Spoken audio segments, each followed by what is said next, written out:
I've always loved the quiet. That's the real reason I camp alone and hike alone. It's not about proving anything to anyone. It's about the silence. The kind of silence that presses against you like a weight, smoothing out the chaos of everyday life. Out here, far from deadlines and the blaring traffic, I can hear my own thoughts. But it's a fragile thing, the peace that the wilderness offers. I've learned that the quiet can also play tricks on you, turn on you. That's what happened to me in the San Juan National Forest. I'd been camping alone plenty of times before, but this trip was different. I still have trouble putting it into words. All I know is that the silence stopped being my friend somewhere on the second day. I'd planned to be out there for 4 days, just long enough to clear my head and reset. The spot I'd picked was remote, a stretch of dense forest near Pagosa Springs that even the locals didn't visit often. It was perfect, or so I thought. The first day went like it always does. The drive up was uneventful, and after a few hours of hiking, I found the perfect campsite. It was tucked away by a creek, surrounded by towering pines, with a small clearing just big enough for my tent and fire pit. I felt that familiar rush of excitement as I set up camp, the freedom of being out here completely alone, with nothing but wilderness around me. That first night was easy. I sat by the fire, listening to the water rush over the rocks in the creek. I wrote in my journal a bit, mostly just notes about the hike and some thoughts about work. Then I crawled into my tent, ready to sleep. The silence was comforting at first, as it always is, but I woke up in the middle of the night to something strange. It was subtle, just a faint whispering sound, like the wind picking up through the trees. I brushed it off, telling myself it was nothing, and eventually drifted back to sleep. The next day, things started to go wrong. I woke up later than I'd planned, the sky already a pale blue overhead. My stove was acting up, which was weird because it had worked fine the night before. It just wouldn't light, no matter what I tried. I ended up eating cold granola and packing up my camp, ready to move deeper into the forest. That's when I noticed my GPS wasn't working. I'd had reception when I camped here before, but now my phone was useless. No signal at all. I wasn't worried yet, though. I'd brought a map, and I knew the area well enough to navigate without technology. Still, the feeling that something wasn't right settled in, and I couldn't shake it. The hike was harder than I expected. My legs felt heavier, like the air itself was weighing me down, and the forest was quiet. Too quiet. Normally, you'd hear birds or the occasional rustle of squirrels in the underbrush, but today it was just still. The silence felt unnatural. I found another campsite by late afternoon, a little further into the woods next to a meadow that looked untouched. I set up my tent quickly, eager to get a fire going, but as I worked, the feeling of being watched crept up on me. I couldn't shake it. Every time I glanced over my shoulder, nothing was there, just trees and shadows, but the sensation wouldn't leave. That night, I heard the whispers again. This time, they were louder, clearer, and they weren't random. They were saying something, my name. I sat up in my tent, my heart pounding. The sound was faint but unmistakable, drifting on the breeze from somewhere just beyond the clearing. I grabbed my flashlight, unzipped the tent, and shone the light into the trees. Nothing. The forest was still, the fire flickering in the corner of my vision. I stood there for a long time, listening, but the whispering had stopped. It was just the wind. It had to be. Still, I couldn't shake the feeling that I wasn't alone. By the third day, I was exhausted. I hadn't slept much the night before, and the feeling of unease had only grown stronger. My gear wasn't cooperating either. When I tried to pack up my tent, I found that the poles had bent. They were new, barely used, but somehow they were warped, like something had twisted them while I slept. It didn't make sense. The whispering was back too, even during the day. It followed me as I hiked, a faint sound on the edge of hearing, like someone walking just out of sight. I kept telling myself it was the wind, but deep down, I knew something wasn't right. I wasn't alone out here. Then there was the whistling. It started around midday, just after I'd set up my third camp. At first, I thought it was a bird, but the sound was too deliberate, too human. It came from somewhere deep in the woods, a high, clear note that echoed through the trees. I froze, listening. The sound grew louder, closer, then stopped as suddenly as it had begun. I called out, hoping it was another hiker, someone who'd stumbled across my camp, but there was no response, just silence. I tried to stay calm, but the sense of being watched was overwhelming. Now it felt like something was circling me, just beyond my vision, waiting. That night, the whispers didn't stop. I lay in my tent, wide awake, listening as the sound of my name drifted through the trees. It was faint at first, like it had been the night before, but as the hours passed, it grew louder, more insistent. Dylan. I grabbed my flashlight and stepped outside, the cold night air biting at my skin.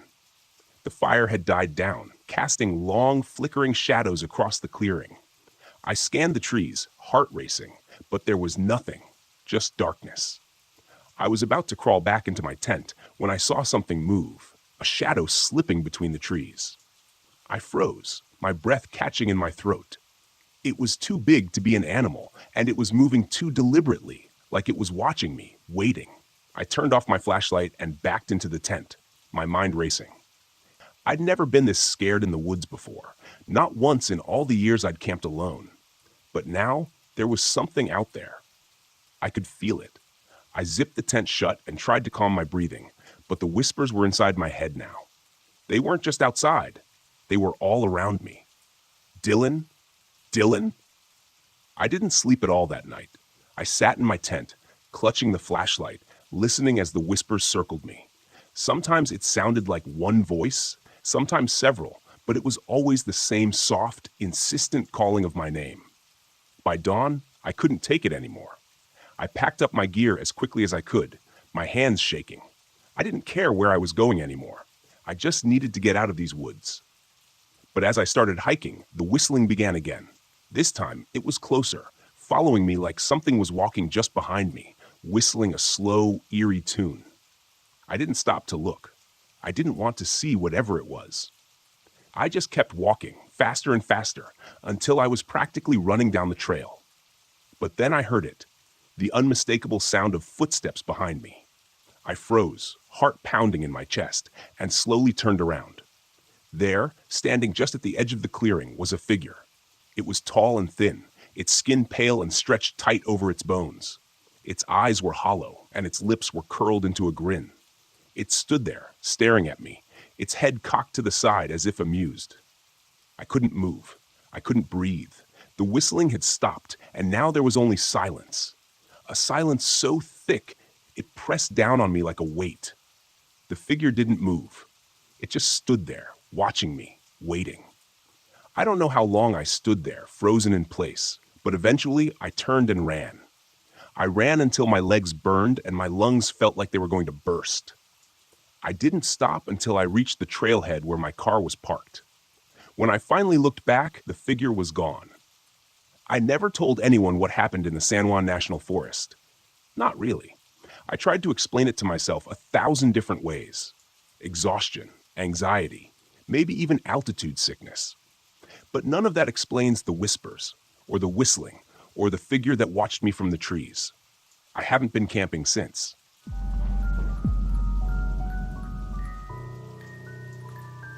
I wasn't supposed to be here. Not really. Not in this forest. Not sitting in this RV, staring at the tall trees outside, wondering if this trip would be my last. National Forest had been Karen's idea, years ago. She had this way of looking at the world, seeing the beauty in everything. She wanted to camp here, hike the trails, soak in the stillness of the ancient trees. I didn't get it then. Too caught up in work, too busy to care. But now, it was all I had left. It had been a year since she died, and I still couldn't make sense of it. A car accident on a quiet street. Just like that.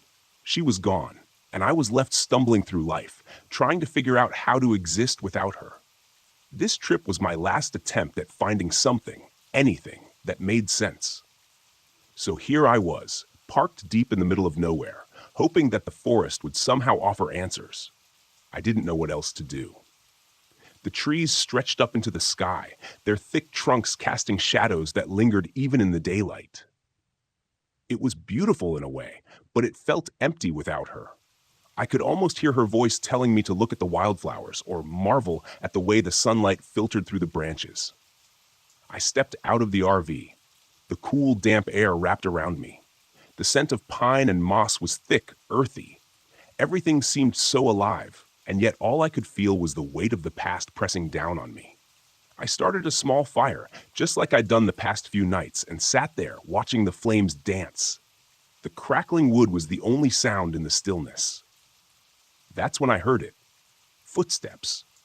They were faint, barely audible over the fire, but distinct enough to make me stand up, heart pounding in my chest. I looked around, scanning the tree line, but saw nothing, just shadows. I told myself it was probably a deer or maybe some other animal, but the feeling stuck, the sense that someone was watching me. I wasn't alone. I sat back down, trying to shake the unease, but it lingered. I couldn't stop thinking about the old man I'd met the day before, Edgar. He'd been wandering the campground when I arrived, his wrinkled face covered in a scruffy beard, eyes sharp despite his age. He was friendly enough, but there had been something off about him. "You came at the wrong time," he'd said, staring at me with a knowing look. "Why is that?" I'd asked, brushing it off. "Some things shouldn't be disturbed, especially at night. The forest, it has its secrets." I didn't know what to say to that, so I didn't respond. But his words stuck with me, replaying in my mind as I sat by the fire. What did he mean by secrets? What was he talking about? I hadn't thought much of it at the time, but now, sitting in the dark with the fire flickering low, I couldn't shake the feeling that there was something more to what he'd said. The wind picked up, making the trees sway, their branches creaking overhead. The fire sputtered as the breeze caught it, and I stood up again, feeling restless. I needed to move, to walk, anything to clear my head. I grabbed my flashlight and headed into the forest, just far enough to feel like I was doing something. The beam of light cut through the darkness, illuminating the trunks of the trees, but casting long shadows everywhere else. My footsteps were the only sound now, crunching softly on the forest floor. I don't know how far I walked before I saw the first symbol. It was carved into the bark of a tree, a spiral-like shape that looked old, weathered by time. I crouched down, running my fingers over it. It was smooth, unnaturally so, like it had been carved recently. I stood up, shining the light around, and spotted more symbols carved into the trees at odd intervals, spirals, faces, shapes that made no sense. They all seemed to be pointing deeper into the forest, like a trail leading me somewhere. A chill ran down my spine. I turned back, trying to ignore the nagging curiosity that pulled at me.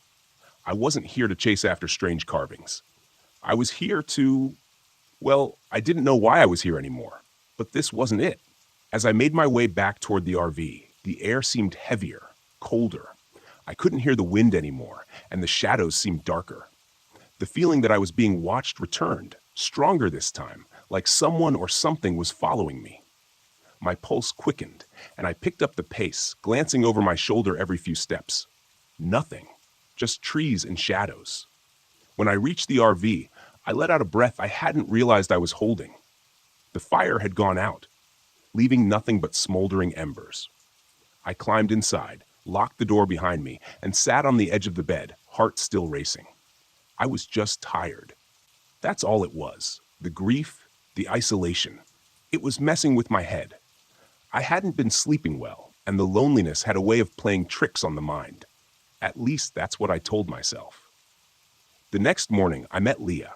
She was hiking near the campground, a pack slung over her shoulders, looking every bit the confident outdoors woman.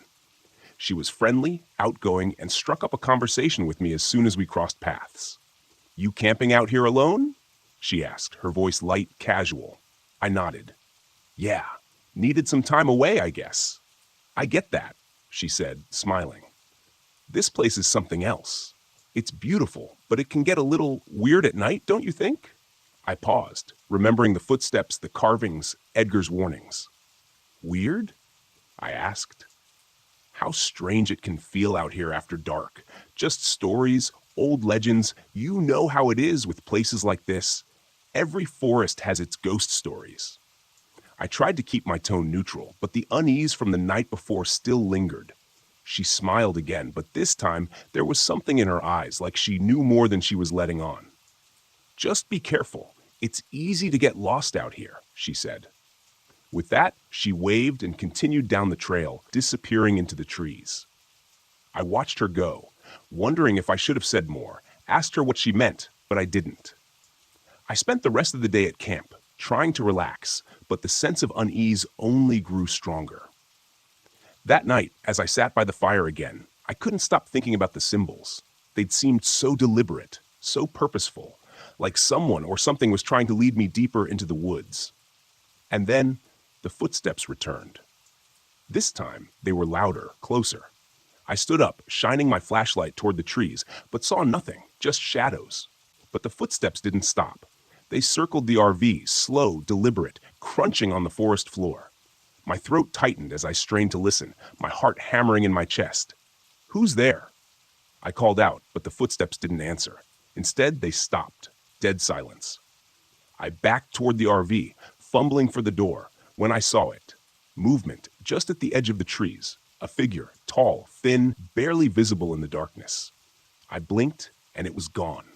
I bolted inside, slamming the door behind me, my breath coming in short gasps. What the hell was happening? The next morning, Leah was gone. Her tent was still there, her pack sitting neatly outside, but she was nowhere to be found. I left Gifford Pinchot the next morning, the RV's engine sputtering to life as I drove away. I didn't look back. I didn't need to. The forest had its secrets.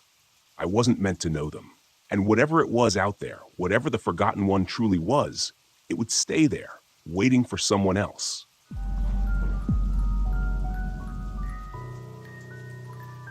I thought the desert would heal me. Red Rock Canyon was supposed to be a place to clear my head, to sit in silence and let the vast empty land take away the chaos of the last few months. I'd lost everything, my wife, my job, and I needed something, anything, to remind me there was still some peace left in the world. Instead, it felt like I'd driven into a nightmare. I parked the RV at the far end of the campground, as far away from the few other campers as I could get. I wanted solitude, to think, or maybe to stop thinking. I wasn't sure. The sun was setting as I stepped out, casting a deep orange glow across the red sandstone cliffs. It was beautiful, the kind of beauty that made you feel small, like the world was too big for you to matter. Maybe that's what I needed. I'd been driving for hours, with only the occasional crackle of the radio for company. The RV was old, creaking and groaning as I navigated the winding roads into the canyon. It had seen better days, much like me. As I stretched, a low rumble came from under the hood. "Great," I muttered, giving the RV a half-hearted kick. The engine had been acting up for days, but I figured I could deal with it later. I wasn't here for that. I was here to get away, to let the emptiness of the desert swallow me whole. That night, after I'd settled in, I sat outside the RV, staring up at the stars. Out here, away from the city, the sky was incredible, clear, endless. But as the stars twinkled overhead, I noticed something strange. At first, I thought they were planes, blinking in and out far above the canyon. But then they moved too fast, too erratically. I leaned forward, squinting. There were 3 of them, glowing faintly blue, darting through the sky in impossible patterns. They weren't planes. I wasn't sure what they were. I stood up, straining my neck to follow their path as they circled overhead. They blinked off one by one, and the desert was silent again. Just stars, I told myself, even though I knew it wasn't true. The next morning, I woke up to find the RV's battery almost dead. My phone, which I'd left charging overnight, hadn't gained a single bar. I tried turning the engine over, but all I got was a dull click. My chest tightened. Being stranded in the middle of the desert wasn't part of the plan. I had enough food and water for a few days, sure, but the isolation was starting to feel less like a retreat and more like a trap. Milo's RV was parked a few spots down, his beat-up RV sitting in the shade of a large rock formation. He waved me over as I stepped out of mine, a wide grin on his sunburnt face. "Morning," he called. "Beautiful day, huh?" I forced a smile. "Yeah, sure. Hey, you wouldn't happen to have jumper cables, would you?" Milo scratched his scruffy chin. then shook his head. Sorry, friend, but I can give you a ride into town later if you need help. It's not too far. I thanked him, but something about Milo unsettled me. Maybe it was how relaxed he seemed, like this place wasn't bothering him at all. As I stood there, he tilted his head toward the canyon walls. You see the lights last night? He asked. I froze. Yeah, what were they? He shrugged like it was nothing. Oh, those things. People talk about them all the time. Could be military, could be something else. No one really knows, but they've been around as long as I've been camping out here. I laughed nervously. Something else, huh? Milo smiled, but it didn't reach his eyes. People say they're not from this world. I don't know about that, but sometimes they follow you. Just don't go too far out at night and you'll be fine. I forced another laugh, but my stomach churned. Milo's tone was too casual, too accepting. I thanked him again and went back to my RV, trying to shake off the feeling that I was missing something important. The day dragged on, the heat baking the ground beneath my feet. I spent the afternoon hiking a short trail near the campground, trying to clear my head, but the vast emptiness only made me feel more alone. I kept thinking about the lights, about how they'd moved, how they seemed to watch me. That night, they returned. I was sitting outside again, nursing a warm beer and staring at the sky when I saw them. 3 faint blue lights hovering over the canyon. This time, they were closer. Too close. They flickered almost playfully, darting back and forth like they were searching for something. I stood up, my heart pounding. It didn't make sense. Nothing about this place made sense. I backed toward the RV, never taking my eyes off the lights, but as I reached for the door, the lights blinked out, gone, just like that. A cold breeze swept through the canyon and I shivered. It was too quiet. No wind, no insects, nothing. Just the dead, suffocating silence of the desert. Then the RV lights flickered once, twice, and went dark. My chest tightened as I stumbled into the RV, fumbling for the flashlight. I clicked it on, but the beam was weak, barely cutting through the darkness. The electrical panel was dead, and my phone wouldn't turn on. Every piece of technology I had was failing, and I had no idea why. A sudden knock on the door made me jump. Chris, you okay? It was Emily, the hiker I'd met earlier that day. She'd pitched her tent nearby, planning to stay for a few nights before heading out. I opened the door, trying to hide my panic. Yeah, just some electrical issues, I said, forcing a smile. Everything's dead. I'm guessing the battery's shot. Emily frowned, glancing back at her tent. That's weird. My phone's dead too, and my flashlight keeps flickering. Her voice was calm, but I could see the worry in her eyes. She felt it too, the strangeness in the air, the weight of the silence. She stepped closer, her voice dropping to a whisper. Do you think it's the lights? Milo told me about them earlier, said people disappear sometimes. I swallowed hard, trying to keep my breathing steady. Disappear? Emily nodded, her gaze drifting toward the canyon. Yeah, it's mostly stories, but you seemed pretty convinced. For a moment, neither of us spoke. The air felt thick, heavy, like the desert was closing in on us.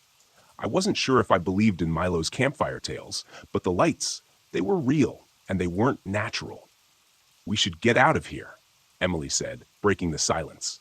I don't like this. I can't, I replied. My RV won't start. She hesitated, then nodded. Mine either. I tried earlier, but it's completely dead. We stood there, staring at each other, sensed the weight of the situation sinking in. Something was wrong with this place. The lights weren't just an oddity. They were doing something, affecting everything around us, and we were stuck miles from any help. The next morning, Emily was gone. Her tent was still there, her pack sitting neatly outside, but she was nowhere to be found. I didn't wait to find out what happened. My RV started, somehow. I didn't question it. I drove fast, leaving the canyon behind. But even when I reached the city, I couldn't shake the feeling that the lights were still out there, watching, waiting. And I wasn't sure if I'd really escaped at all.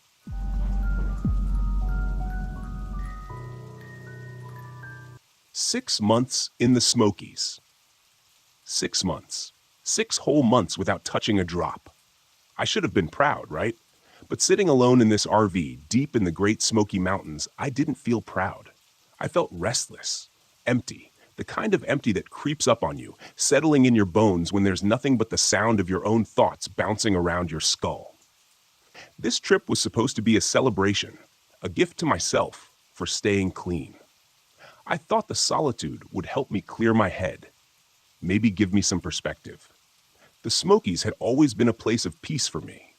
My dad used to take me camping here when I was a kid, back when life was simple, before the bottle got its hooks into me. I pulled out my phone, flicking through pictures of those old trips. My thumb hesitated over the last photo of my dad and me standing by a roaring campfire. That was before everything went to hell, before the drinking became my escape from everything I couldn't face. The phone buzzed, pulling me back to the present. It was my brother Jake, checking in as usual. "Hey man," he said when I answered. "How's the trip? You hanging in there?" Jake was always the responsible one. Clean cut, married with kids, a steady job. He'd been my lifeline after the wreckage of my addiction. I owed him more than I could ever repay. "Yeah, it's good," I lied. "Just me and the trees. Peaceful." "You staying out of trouble?" I chuckled. "I'm not exactly near any temptations out here," I said. I didn't tell him about the bottle I'd brought with me. It sat in the back of the RV, unopened but still there, just in case. A cruel comfort. I'd stared at it more than once already, the amber liquid calling to me in the quiet. "Good to hear," Jake said, though I could hear the doubt in his voice. "Just keep your head straight, all right? I know it's tough being out there alone, but you got this. Call me if you need anything." "I will. Thanks." I ended the call and tossed the phone onto the bed. The sun was setting outside, casting long shadows through the trees. The sky faded from a soft orange to deep purple, and with it, the familiar sense of isolation began to settle in. The first night in the Smokies should have been serene, but as soon as the darkness took over, I felt it, the unease. The forest around me was too quiet. It was like it was holding its breath. No wind, no rustling leaves, just the faint crackle of my campfire outside. I sat at the picnic table near the fire, trying to relax, but the silence only seemed to grow heavier. I poked at the flames with a stick, hoping they'd somehow keep the stillness at bay. Then I heard it, a whistle, faint at first, like a breeze cutting through the trees, but unmistakably human. I froze, listening. It was tuneless, just a single drawn-out note that seemed to float through the air. I scanned the tree line, but there was nothing. No movement. No one else was supposed to be this far out. I'd parked in a secluded area of the park, away from the main trails. The whistling continued, soft but constant. "Probably just the wind," I muttered to myself, but even as I said it, I knew that wasn't true. It didn't sound like wind. It sounded deliberate. I stood, the hairs on the back of my neck prickling, and slowly circled the fire. I kept the flames between me and the trees, my eyes darting between the dark shapes of the pines. The whistle came again, louder this time, closer. My heart hammered in my chest, the familiar anxiety clawing its way up my throat. "Who's there?" I called, my voice breaking the thick silence. No response. Just another long, drawn-out whistle. I grabbed my flashlight from the RV and swept the beam through the trees. The light cut through the darkness, but all I saw were shadows. No footsteps, no crunch of leaves, just that damn whistling, drifting through the trees like a ghost. I didn't sleep much that night. The next day, I tried to convince myself it was nothing. It had to be nothing, right? Just a trick of the wind. The mountains could be strange like that, especially at night. Still, I couldn't shake the feeling that I wasn't alone. The bottle of whiskey in the back of the RV started to look more and more appealing. But I shoved that thought down. I wasn't here for that. Not this time. To clear my head, I went for a hike, following a trail that wound through the dense forest. The air was crisp, the smell of pine and damp earth filling my lungs. For a while it worked. I could almost forget about the night before. Almost. That's when I saw the first marking. It was carved into the bark of a tree, a rough, jagged symbol that looked like a spiral, or maybe an eye. I couldn't tell. It didn't look natural, though. It felt intentional, like a warning. I ran my fingers over it, the grooves deep and uneven. I kept walking, but the further I went, the more of the symbols I saw. Spirals, faces, strange runes carved into the trees, all leading deeper into the woods. It felt like they were guiding me somewhere, though I wasn't sure I wanted to find out where.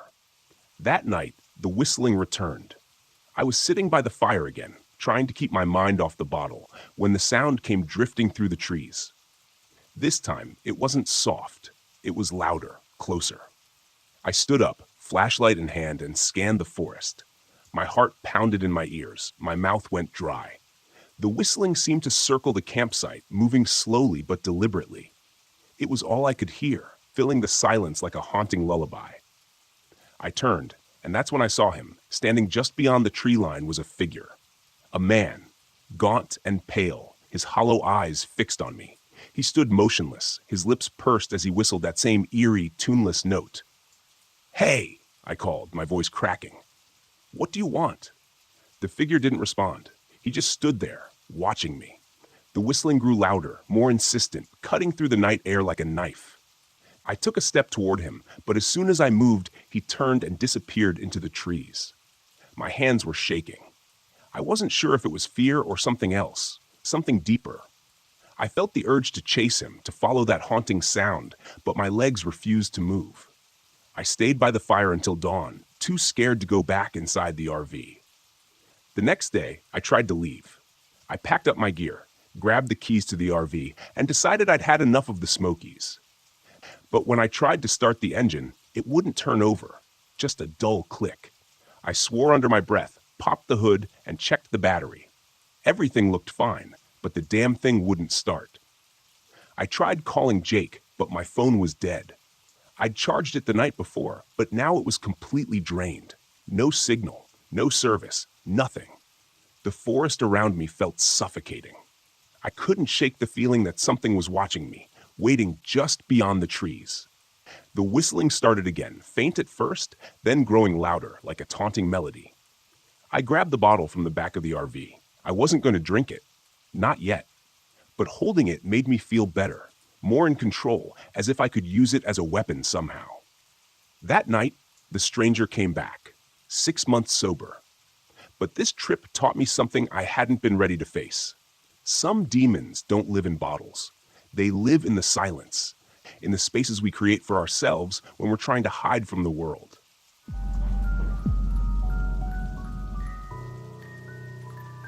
My name is Jesse Morales. I'm 23 years old, and this happened just last fall in the wilderness of Spruce Knob, West Virginia. I was there with my brother Mark, his girlfriend Emily, and his best friend Ryan. We had planned a week-long camping trip, what was supposed to be a much-needed break from the grind of everyday life. Instead, it became a nightmare I can barely talk about even now. It started as a simple idea. Mark, 28, was always the adventurous one. The kind of guy who thought following a marked trail was too easy. I went along because I needed to document local flora and fauna for my thesis in biology. Emily, 27, tagged along to spend more time with Mark and indulge her love of spooky campfire stories. Then there was Ryan, 26, clumsy and lovable, eager to make memories away from his desk job. Together, we made an odd group, but we figured we'd have fun. We parked the RV at the Whispering Pines trailhead and set off into the dense, ancient forest. The air smelled of moss and pine, and sunlight dappled the ground through the canopy. Spruce Knob, the highest peak in West Virginia, loomed in the distance. Mark insisted we take an unmarked route he'd found on an old map, and despite my reservations, we followed him deeper into the woods. The first 2 days were relatively uneventful, apart from Ryan's usual mishaps. He forgot a tent pole, forcing us to patch his tent with duct tape. One of our flashlights died inexplicably, even though we had checked all the batteries beforehand. Small annoyances, but nothing we couldn't handle. It was the second night when things began to feel off. We had set up camp near a clearing surrounded by spruce trees. The fire crackled, casting shadows that danced on the surrounding trunks. Emily had just finished telling a story about the children of the forest, ghostly figures said to lure hikers to their deaths. Mark groaned and threw a pine cone at her. "Enough of that nonsense," he said. "You're going to scare Ryan." Ryan, to his credit, laughed nervously but didn't respond. That's when I noticed the quiet. The usual nighttime symphony of crickets and distant owls had stopped completely. Even the wind seemed to hold its breath. "Do you hear that?" I whispered. Mark smirked. "I don't hear anything." "That's the point," Emily said, her voice tight. "It's too quiet." Mark rolled his eyes and poked the fire. "You two are just looking for something to be scared about." I decided to let it go, but a gnawing unease crept into my chest. That night, I woke up to what sounded like footsteps circling the tents. They were deliberate, crunching softly on the forest floor. I held my breath, listening, my heart pounding. "Jesse," a voice whispered. It sounded like Mark. I unzipped my tent slowly, peeking out. The fire had burned down to embers, casting a faint glow. Just beyond the light, I saw Mark's silhouette standing by the trees. "What are you doing?" I hissed. He didn't respond. "Mark?" The figure turned and walked into the woods. My first thought was that he was sleepwalking. Grabbing my flashlight, I stepped out and followed, but when I reached the spot where I'd seen him, he was gone. There were no footprints in the dirt. When I got back to the tents, Mark was snoring loudly inside his. The next morning, I told the group what I'd seen. Mark laughed it off. "You were dreaming," he said. "Too many ghost stories from Emily." "I wasn't dreaming," I snapped. "I know what I saw." Ryan looked uneasy, but didn't say anything. Emily just stared at the ground. We packed up and continued hiking, but the atmosphere had changed. Mark's confidence began to grate on me. Emily kept glancing over her shoulder, and Ryan's usual jokes dried up. Around midday, we stumbled upon something strange, a set of tracks in the dirt. They looked human, but larger, with elongated toes and claw marks at the tips. "What kind of animal leaves tracks like that?" I asked. Mark crouched down, frowning. "Probably a bear with a weird gait." "Bears don't have claws like that," Emily said, her voice trembling. Mark shrugged. "Then maybe Bigfoot. Relax." But I couldn't relax. The tracks led straight toward our intended campsite. That night was worse. We built a larger fire and sat close to it, as though the flames could ward off whatever was out there. Mark and Emily argued about whether we should turn back. Ryan stayed quiet, staring into the fire like it held answers. Then the laughter started.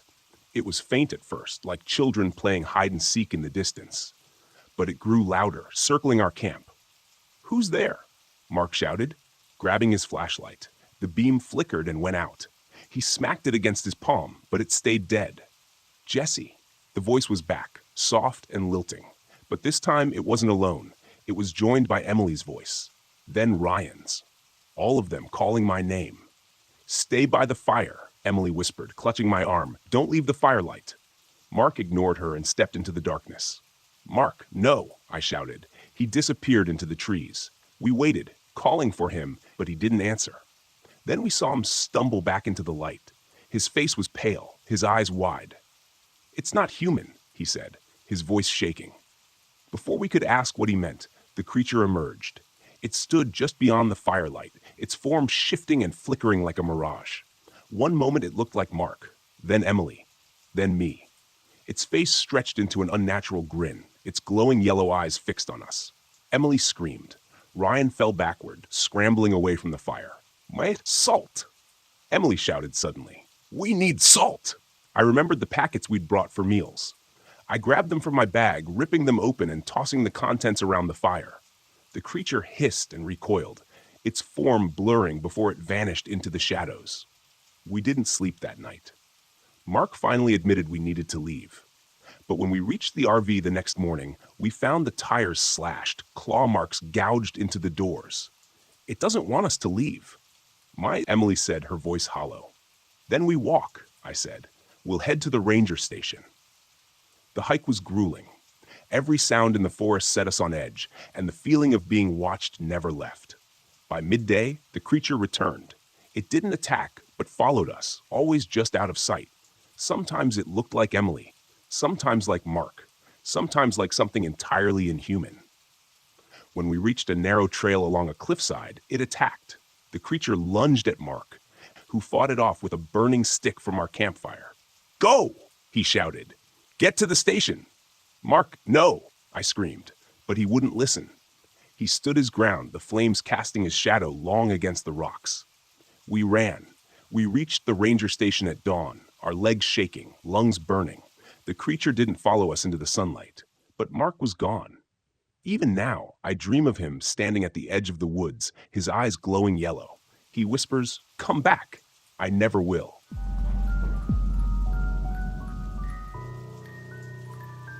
My name is Mara Caldwell, and I'm 28 years old. This happened along Paint Creek Scenic Trail in West Virginia during a trip I'd planned to reconnect with my art, and frankly, myself. It was supposed to be a peaceful escape from the noise of the world, but instead, it became something I still can't fully explain. I had just come off a long relationship that ended in the kind of breakup that leaves you questioning everything: your choices, your direction, your worth. Art was the only thing that felt steady, so I packed up my RV and hit the road. Paint Creek had come up in my research as a serene, lesser-known spot for nature lovers. I thought it would be the perfect place to spend a few days sketching and painting in solitude. When I arrived, the place was exactly as described: quiet, secluded, and hauntingly beautiful. The creek meandered through dense woods, its surface catching the sunlight like shards of glass. The leaves were just starting to turn, and the air carried a faint chill that hinted at the coming fall. I parked my RV near an old wooden bridge that crossed the creek. The bridge looked like it belonged in a ghost story, its weathered boards sagging slightly, but I couldn't resist its charm. I set up camp and spent the first day wandering the trails and sketching the landscape. The stillness was almost too perfect, but I chalked it up to being unused to this level of isolation. That night, I sat by the creek, working on a watercolor of the bridge as the sun dipped below the horizon. The forest around me grew darker, and the silence became oppressive. There were no birds, no insects, just the sound of the water trickling over rocks. I tried to focus on my painting, but a strange unease crept over me. It was like the air had shifted, growing heavier, colder. And then I heard it, a faint humming.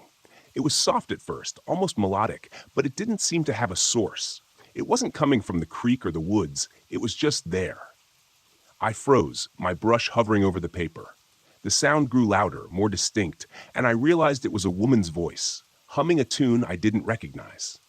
"Hello?" I called out, my voice breaking the stillness. The humming stopped abruptly, as if I'd startled it. For a long moment, there was nothing but silence. I told myself it must have been the wind or some trick of acoustics, packed up my supplies, and hurried back to the RV.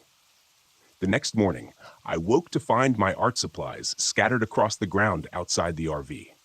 My brushes were snapped in half, my paint spilled and smeared across the dirt. My first thought was that an animal had gotten into them, but there were no paw prints, no signs of disturbance other than the destruction itself. It didn't make sense. I spent the day trying to paint, but something felt off. The colors didn't look right. The lines felt shaky. Frustrated, I decided to take a break and explore more of the area. The old bridge drew me in again, its weathered planks creaking under my boots as I crossed it.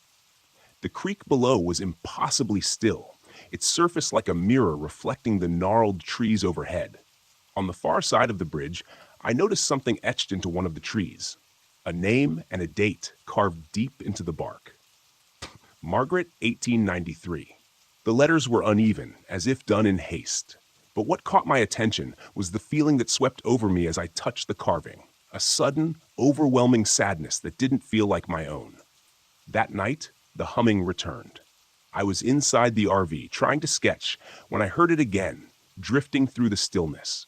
It was louder this time, unmistakable.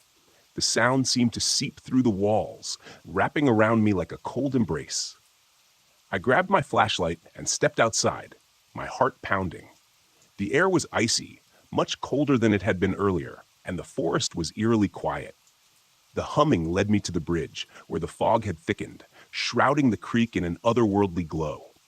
And then I saw her. She stood at the edge of the creek, her back to me. She wore a long dress, the kind you'd see in old photographs, and her hair cascaded down her back in dark waves. She was humming that same mournful tune, the sound weaving through the air like a spell. "Hello?" I called out, my voice trembling. She stopped humming, but didn't turn around.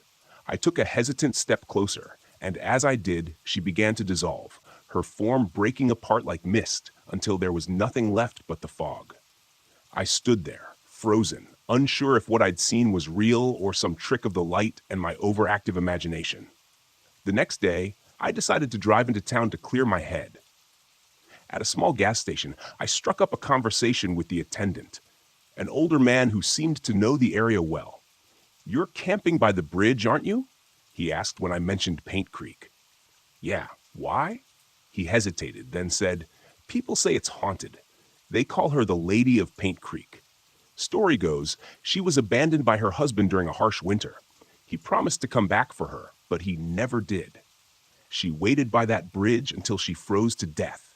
Now she haunts the creek, looking for people to join her."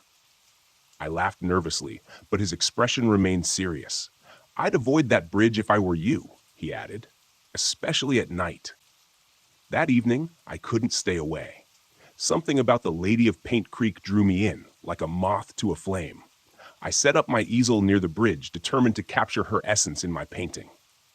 As the hours passed and the sun dipped below the horizon, the fog rolled in again, and the humming returned. This time it was louder, more insistent. The air around me grew colder, and when I looked up, there she was, standing in the middle of the bridge. Her face was pale, almost translucent, and her hollow eyes bore into mine. She didn't move, but the humming turned into words, a whisper that sent chills down my spine. "Stay with me." I backed away, but my foot slipped on the wet grass, and I fell. When I looked up, she was gone, but the feeling of her presence lingered, heavy and suffocating. I grabbed my supplies and ran back to the RV, locking the door behind me. That night, I dreamed of her. In the dream, I was standing on the bridge, staring down at the icy water. She appeared beside me, her hand cold as she touched my arm. "He left me," she whispered, her voice filled with sorrow. "They all leave." When I woke, I couldn't shake the feeling that she was still there, just beyond the edges of my vision. I knew I had to do something to end this, to break her hold on me.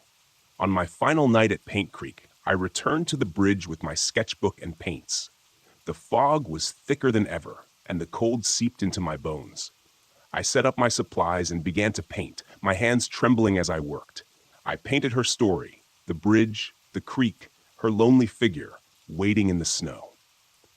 As I finished, the humming surrounded me, and she appeared again. This time, closer.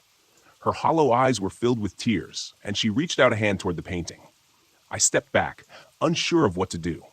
"You're remembered now," I said, my voice breaking. "You're not forgotten." She stared at the painting for what felt like an eternity, then dissolved into the mist. Her presence lifted, like a weight from my chest.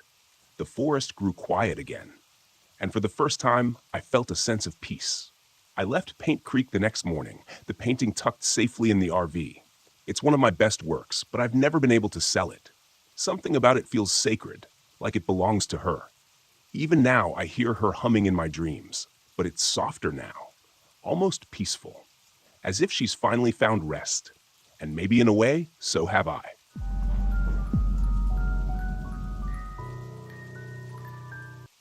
My name is Jacob Johnson, and this happened back in 1996 out near the ragged coastline of Maine.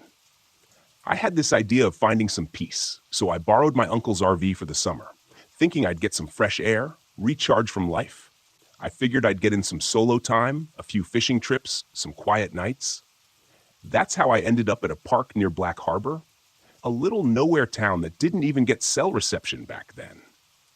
This wasn't a famous national park or even one of those scenic overlooks that people make pilgrimages to.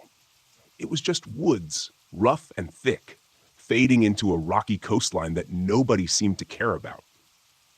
I was a few days into my quiet escape, living off canned beans on a half-empty propane stove that hissed with a little too much attitude for my taste. The most exciting part of my day was waiting for the rain to pass so I could take out my fishing rod. I didn't expect much more than sea salt air and seagulls.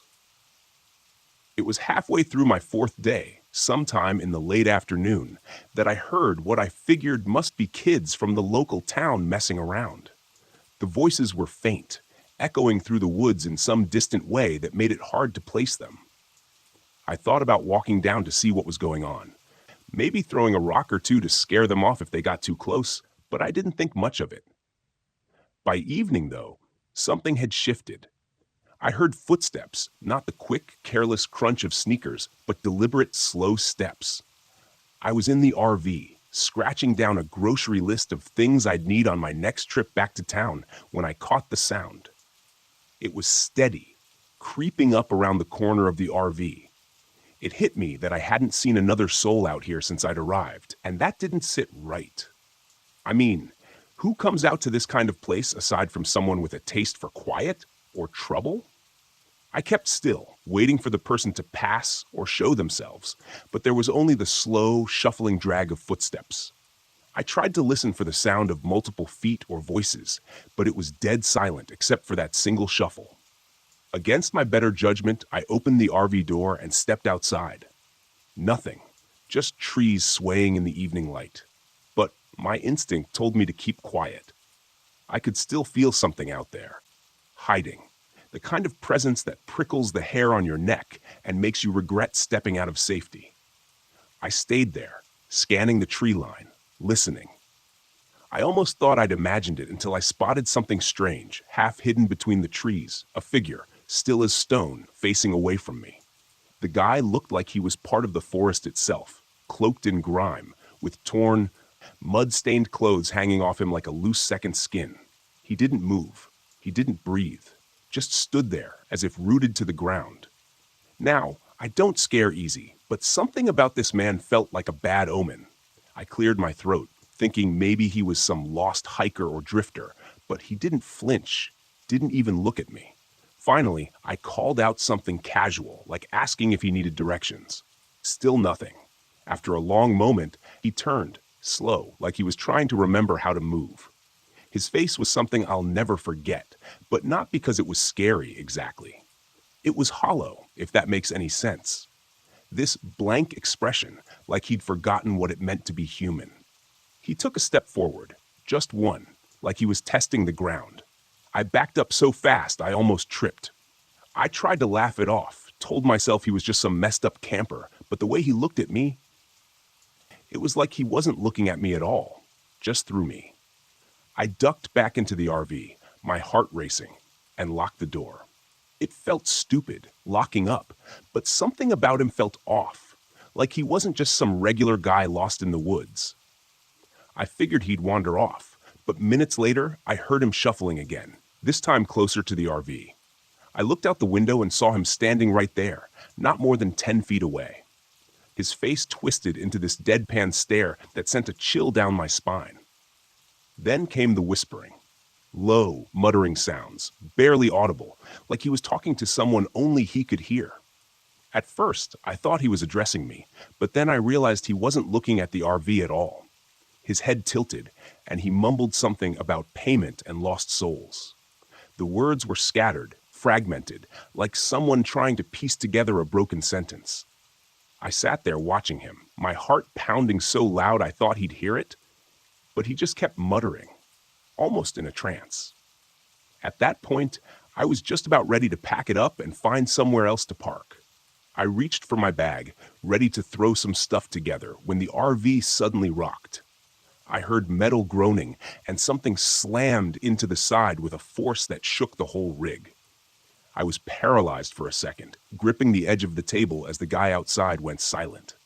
All I could hear was his breathing, loud and ragged against the thin walls of the RV. I heard a scratching sound, nails or something, scraping along the side, followed by a soft thud, as if he was testing the edges, feeling out the RV like it was some sort of animal he was trying to corner. I kept still, my back pressed against the wall, listening to every sound. I'd never felt fear like that. This primal kind of terror that kicks in when you realize you're trapped.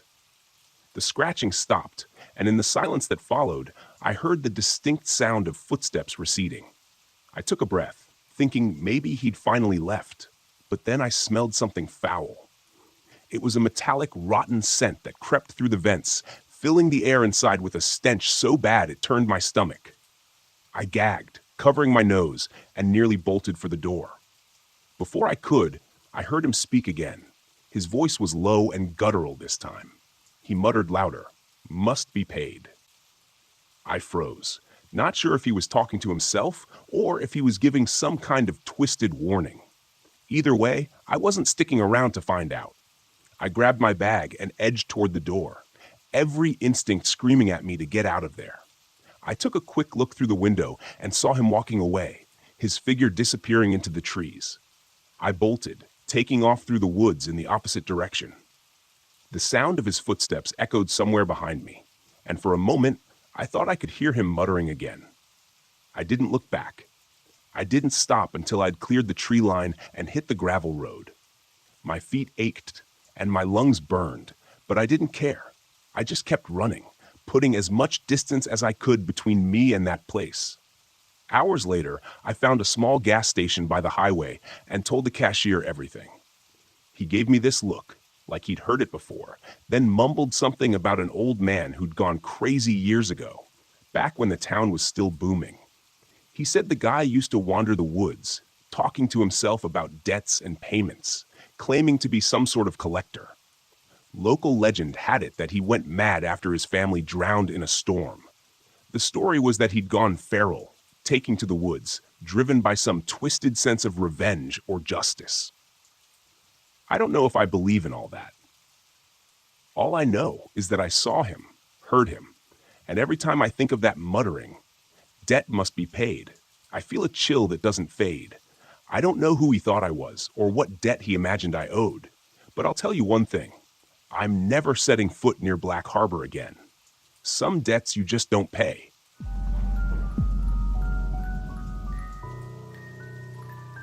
When I left the city, I was desperate for peace. After a messy divorce and years spent staring at screens, I wanted silence. Real silence. Not the muffled hum of traffic or the constant buzz of electronics, but the quiet only nature could offer. That's how I ended up in Mohan State Park, alone in my old RV, parked on the edge of the Clear Fork Gorge. The park was stunning, especially in the late afternoon light. Trees stretched endlessly in every direction, their leaves a tapestry of green and gold. The air smelled clean, untouched by asphalt or fumes.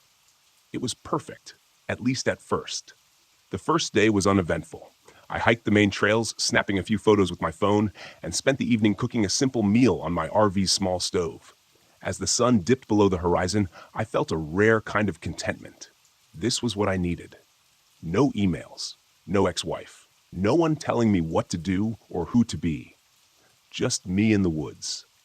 But by the second day, things began to feel off. It started when I noticed the trail.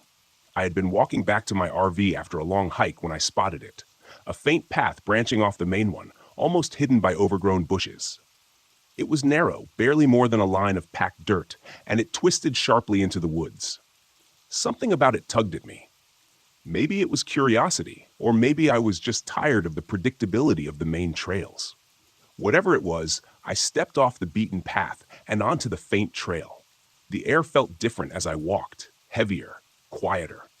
The usual sounds of the forest, birds chirping, leaves rustling, seemed muted, as if the trees themselves were holding their breath. After a few minutes, I found the ruins. At first, I thought it was just a pile of rocks, but as I got closer, I saw the remains of a chimney and the rotting beams of what must have been a small cabin. A rusted metal lantern sat in the dirt, its handle broken. The ground was littered with shards of pottery and what looked like animal bones. A shiver crawled up my spine. Someone lived out here, I muttered to myself. The idea seemed impossible. This part of the park was miles from any road, and the trail was nearly invisible. Why would anyone build a cabin here? I snapped a photo and turned back toward the RV, eager to put the strange scene behind me. That night, the noises started. I had just crawled into bed when I heard it, a faint snapping sound, like someone stepping on a twig. I froze, my heart pounding. Raccoons, I told myself. Or maybe deer. I wasn't exactly deep in the wilderness, so wildlife was normal. Then came the footsteps, slow, deliberate, and far too heavy to belong to an animal. They circled the RV, crunching the dry leaves and stopping occasionally, as if whoever or whatever was out there was listening. I grabbed my flashlight and swung open the door, shining the beam into the trees. Hello? I called, trying to sound more confident than I felt. Is someone out there? The forest stared back at me, silent and empty.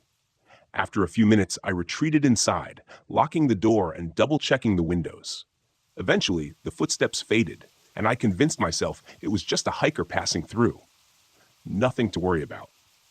The next morning, I stopped by the visitor center to report the strange noises. Leah, the park guide on duty, greeted me with a friendly smile, but it faltered when I described what I'd heard. "You were near the old trapper's cabin, weren't you?" she asked, her voice low. I blinked. "Trapper's cabin?" She nodded. "It's an old story. Back in the early 1900s, a man built a cabin deep in the woods, far from anyone else. They say he was reclusive, didn't trust people. One day, he just vanished. No one knows what happened, but some locals think his ghost still wanders the forest." I couldn't help but laugh. "Ghosts? Come on." Leah shrugged. "Believe what you want, but I'd stay away from that area if I were you. People say the forest gets strange near the cabin." I left the visitor center feeling annoyed. Ghost stories were fine for campfire entertainment, but I wasn't about to let a local legend ruin my weekend. That night, the disturbances grew worse. I was halfway through dinner when the lights in the RV flickered and went out. I swore under my breath, grabbing a flashlight to check the breaker. As I fumbled with the panel, I heard the footsteps again. Closer this time, circling the RV like a predator sizing up its prey. The flashlight beam caught something on the ground. Footprints. Human footprints. Large and deep, as if whoever made them was heavy. My breath caught in my throat. "Okay," I muttered, trying to steady myself. "Someone's messing with me."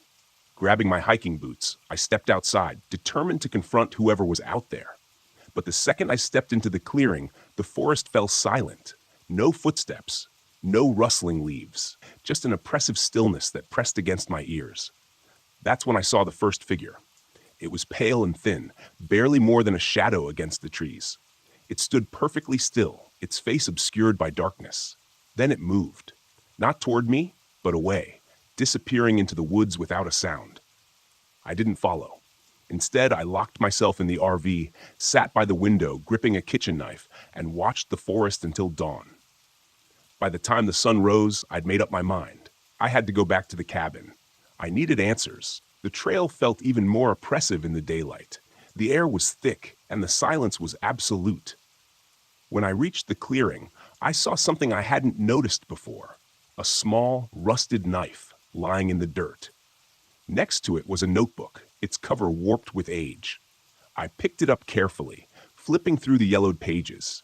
Most of the writing was illegible, but a few sentences stood out, scrawled in jagged letters. "It watches from the trees. Don't disturb the woods. The forest is alive." A chill ran down my spine. As I turned to leave, the ground beneath me seemed to shift, the dirt rippling like water. The trees creaked, their branches twisting unnaturally. And then I felt it. A presence. Something unseen, massive, and ancient. Watching me from every direction. I ran. The RV was my only sanctuary, but even there I wasn't safe. The lights flickered. The floor trembled. The air grew thick with the stench of damp earth. Through the window, I saw the pale figure again, joined by others. Shadows slipping between the trees, their eyes glowing faintly in the dim light. The ground beneath the RV began to groan, roots writhing like snakes. I turned the key in the ignition, praying the engine would start. It roared to life. I slammed my foot on the gas. As the RV lurched forward, the figures began to move, their blank faces turning toward me. The roots clawed at the tires, but the momentum was enough to break free. I didn't stop until I was miles away, the forest shrinking in my rearview mirror. I never went back to Mohan State Park. Whatever was in those woods, it didn't want me there. And I was more than happy to stay away. But sometimes, late at night, I dream of the forest. I hear footsteps outside my window, and I swear I can feel its eyes on me. The forest doesn't forget, and neither do I.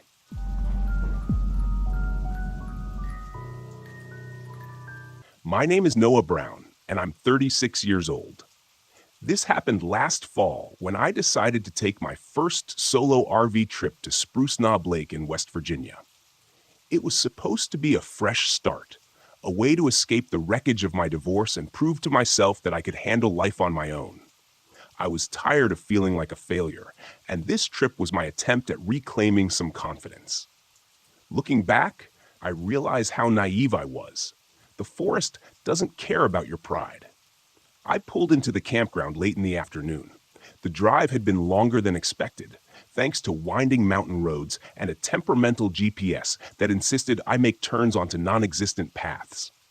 Spruce Knob Lake lay in a valley, surrounded by dense forest, the kind of place that felt untouched by time. Before heading to the lake, I stopped at a small gas station on the edge of town to fill up and grab a few snacks. The attendant was an old woman with gray hair pinned in a tight bun. Her eyes had the kind of intensity that made you feel exposed. "Heading to Spruce Knob, huh?" she asked, her voice raspy. "Yeah," I said, forcing a smile. "A couple of days by the lake should be peaceful." Her expression darkened. "Don't go wandering the woods after dark, and if you see a lantern, you turn the other way." "A lantern?" I chuckled nervously, hoping to break the tension. "I'll keep that in mind." But as I drove away, her words lingered in my mind. By the time I reached the campground, the sun was dipping below the tree line. I parked the RV near the edge of the lake and set up a basic campsite. My gear was minimal: a rented stove, a secondhand flashlight, and a cheap folding chair that creaked every time I shifted my weight. It was quiet. Too quiet. The kind of silence that makes you hyper-aware of every small sound. The rustle of leaves, the soft lap of water against the shore, the occasional groan of the wind through the trees. Around 9 p.m., as I was reading by the dim glow of my lantern, I noticed something strange. A flickering light in the woods across the lake. It wasn't the steady beam of a flashlight or the glow of a campfire. It moved erratically, like an old oil lantern swaying in someone's hand. At first, I thought it might be another camper. But the more I watched, the more unsettling it became. The light moved deeper into the trees, then stopped, then blinked out. I told myself it was nothing, just my imagination playing tricks on me. But that night, as I tried to sleep, I couldn't shake the feeling that something was out there, watching. The next morning, I decided to explore one of the trails that looped around the lake. The air was crisp, the leaves a vibrant mix of red and gold, and for a while, I felt like I'd made the right choice coming here. About an hour into my hike, I heard it. Soft, rhythmic giggling. A child's laughter coming from somewhere ahead. "Hello?" I called out, my voice echoing through the trees. No response. As I rounded a bend, I saw her, a little girl sitting on a rock by the trail. She looked about 10 years old, with dark hair and a pale face. She was wearing old-fashioned clothes, a long skirt and a cardigan that seemed out of place. "Are you okay?" I asked, stepping closer. She didn't answer. Her eyes stayed fixed on something in the distance. "Are you lost?" I tried again. She turned her head slightly, just enough to look at me out of the corner of her eye. Then she stood and walked into the forest without a word. "Wait," I called, hurrying after her. But when I reached the spot where she disappeared, there was no sign of her. Just a muddy child's shoe sitting on the ground. By the time I got back to the RV, the clouds had rolled in, turning the afternoon gray and heavy. I tried to push the encounter with the girl out of my mind, telling myself it was just a weird coincidence. Maybe she was a local kid playing in the woods. That night, things got worse. The electrical system in the RV started acting up. The lights flickered erratically, and the radio turned on by itself, blasting static. My flashlight died, even though I had just put in fresh batteries. I lit my lantern for some semblance of control, but the flame cast dancing shadows on the walls, making the RV feel smaller, more claustrophobic. Then came the sound of footsteps. They circled the RV, slow and deliberate. I peered out the window but saw nothing. Still, the sound continued, crunching leaves and snapping twigs just outside. I locked the door and sat on the bed, gripping a kitchen knife I'd brought for cooking. The footsteps stopped, and for a moment, the silence was almost worse. Then a voice broke the stillness. "Stephen," it said, a child's voice. Against every instinct, I opened the door. The forest beyond was shrouded in darkness, but there it was again, the flickering light. The lantern hovered at the edge of the woods, swaying gently as if beckoning me closer.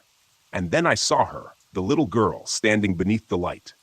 "Help me," she whispered, her voice carrying through the still air. I stepped out of the RV. My legs moved almost against my will. The lantern retreated into the forest, and I followed. The girl's figure was always just out of reach. The trail grew steeper and more treacherous, the ground soft and uneven beneath my boots. The lantern led me to the edge of a ravine, its rocky walls plunging into darkness. At the bottom, I saw something glinting, a small mirror, cracked and streaked with dirt. The little girl stood beside it, her pale face illuminated by the lantern's eerie glow. "Jump," she said softly. "What?" I stammered, my voice trembling. "You have to jump," she repeated. Her voice wasn't pleading anymore. It was cold, commanding. I looked down at the ravine, at the jagged rocks below. The lantern hovered above the abyss, flickering like it was waiting for me to obey. Something in me snapped. "No," I said, my voice firm. The girl's face twisted into something monstrous. Her eyes darkened, and her mouth stretched into an unnatural grin. "You don't get to choose," she hissed, her voice no longer human. I reached into my bag and pulled out my journal, the one thing I'd brought to document my journey to rediscover myself. Without hesitation, I hurled it into the ravine. The lantern flared violently, its light pulsing like a heartbeat. The girl screamed, a sound that seemed to tear through the fabric of the night, and then she and the lantern vanished. I stumbled back to the RV, my body trembling with exhaustion and fear. The electrical system was working again, the lights steady, the radio silent. I packed up and left before the sun rose, driving until I was miles away from Spruce Knob Lake. A week later, I found something waiting for me in my apartment. Sitting on the kitchen counter was an old oil lantern, its glass cracked and filled with ash. When I picked it up, I heard it, soft, rhythmic giggling, echoing from somewhere deep inside. I haven't camped since. The wilderness isn't always what it seems. Sometimes it's better to stay lost in the chaos of the city than risk finding what waits in the silence of the woods.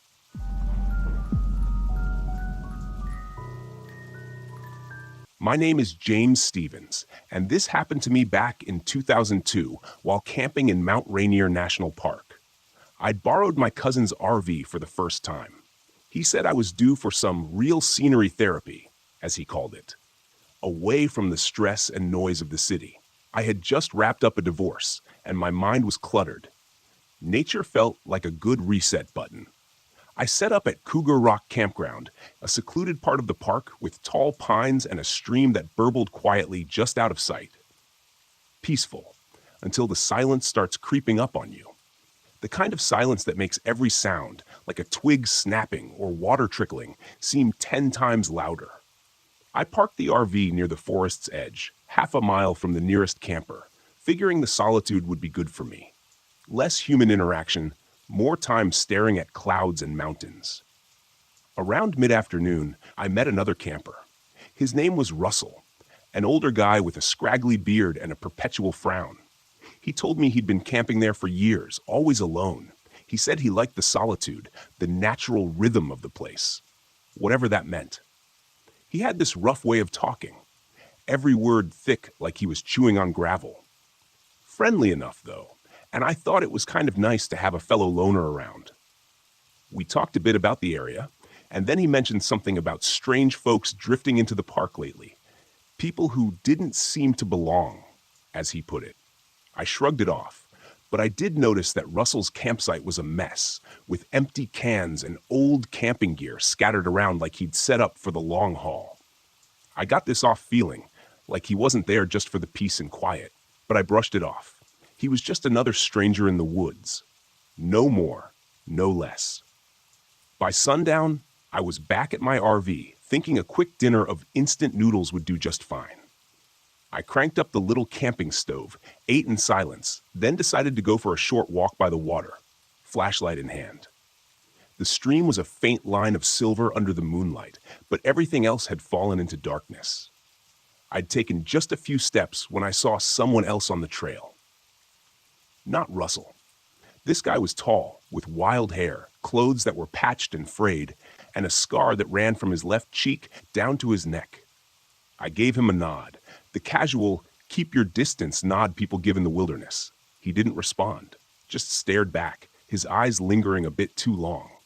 I kept walking, but I could feel his gaze following me. It was like the guy was sizing me up. Back at my RV, I locked the door and made sure the windows were secure. I had just settled in to get some sleep when I heard footsteps. Light ones at first, like someone trying not to be heard. I thought maybe it was Russell. Maybe he'd had a bit too much of whatever he was drinking by the fire earlier. So I ignored it. But then the footsteps grew louder, then stopped, right by the side of the RV. A minute later, there was a light knock on the door. I froze, listening, my mind racing through who it could be. No one else was around. Not this late. I ignored it, hoping whoever it was would take the hint. But then came another knock, louder this time. I crept up to the small window by the door and peered out, just enough to catch a glimpse. It was the scarred man from earlier. He was standing there, his head tilted, a sick smile stretching his mouth like he'd found exactly what he was looking for. I forced myself to breathe slowly, to keep calm. I hadn't brought a gun, something I was seriously regretting at this point. But the guy hadn't seen me yet. Maybe he'd just leave if I stayed quiet. Then, in a voice just loud enough to cut through the walls, he said, "Hey, Brandon, I know you're in there." The blood drained from my face. How the hell did he know my name? I didn't remember mentioning it to anyone except Russell, and even then, it was in passing. My mind scrambled through every option. Stay silent? Open the door and try to talk him down? Grab something heavy and defend myself? I reached for a frying pan, the heaviest thing within arm's reach. Not exactly a weapon, but better than nothing. I crept toward the door, thinking maybe I could give him a hard enough swing to make him rethink his plans. But just as I was about to take a breath and steady myself, the guy pounded on the door. Hard. Enough force to shake the whole RV. "Brandon, open up. I'm not leaving until we talk," he said. His tone was calm, like he was asking for a cup of sugar instead of trying to break into my camper. Then I heard it. A scraping sound, like metal against metal. I looked down and saw a thin blade, maybe a pocket knife, slowly working its way through the RV door lock. A wave of panic surged through me, and I did the only thing I could think of. I pushed against the door as hard as I could, holding it in place with my weight. The blade slipped, and I heard him curse under his breath. For a second, I thought maybe I'd scared him off. But then, the guy's face appeared in the window, eyeing me with a mix of annoyance and amusement. "You don't make this easy, do you?" he muttered. I must have looked terrified because he laughed, low and hollow. He tapped the window, pointing at me like I was a bug in a jar. That's when I caught the movement behind him. A dark figure moving out of the tree line. Slowly, deliberately. Russell, he must have heard the noise and come over to check things out.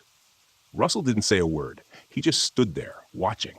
For a second, I thought he was going to help me, that he'd scare this guy off. But he didn't. He just watched. His face expressionless, as the guy kept trying to force his way in. I pounded on the window, yelling for Russell to help, to do something. But he stood there, unmoved. And then I realized, Russell was in on it.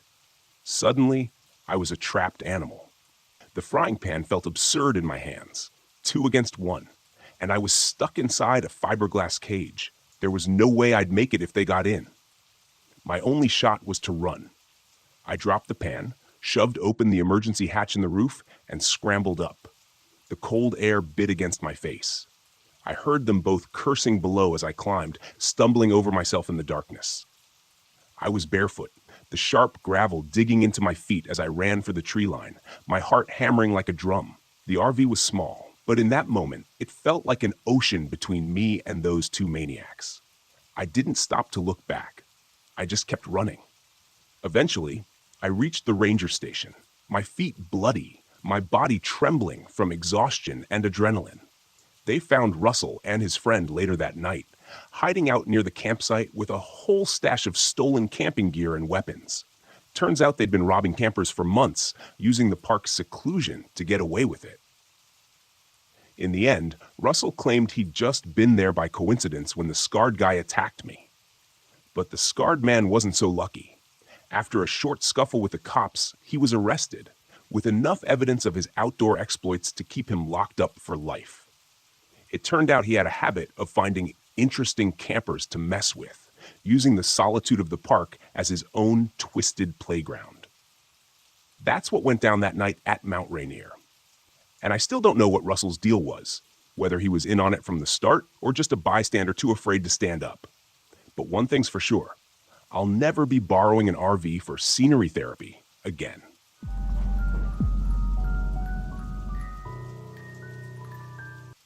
The fog was thicker than I'd expected. I pulled my RV into a secluded clearing in Pisgah National Forest and stepped out into the damp air, the smell of wet earth heavy in my nose. Everything was muffled, as if the forest were holding its breath. The trees were shrouded in mist, their trunks fading into the gloom, and the trail I'd heard so much about was hidden somewhere out there, waiting for me. I'd come here to find something unique. My vlog had been stagnating, and I needed a fresh angle. A fellow hiker had mentioned an unmarked trail, a path that didn't appear on any maps. One locals swore disappeared and reappeared as if it had a life of its own. Perfect.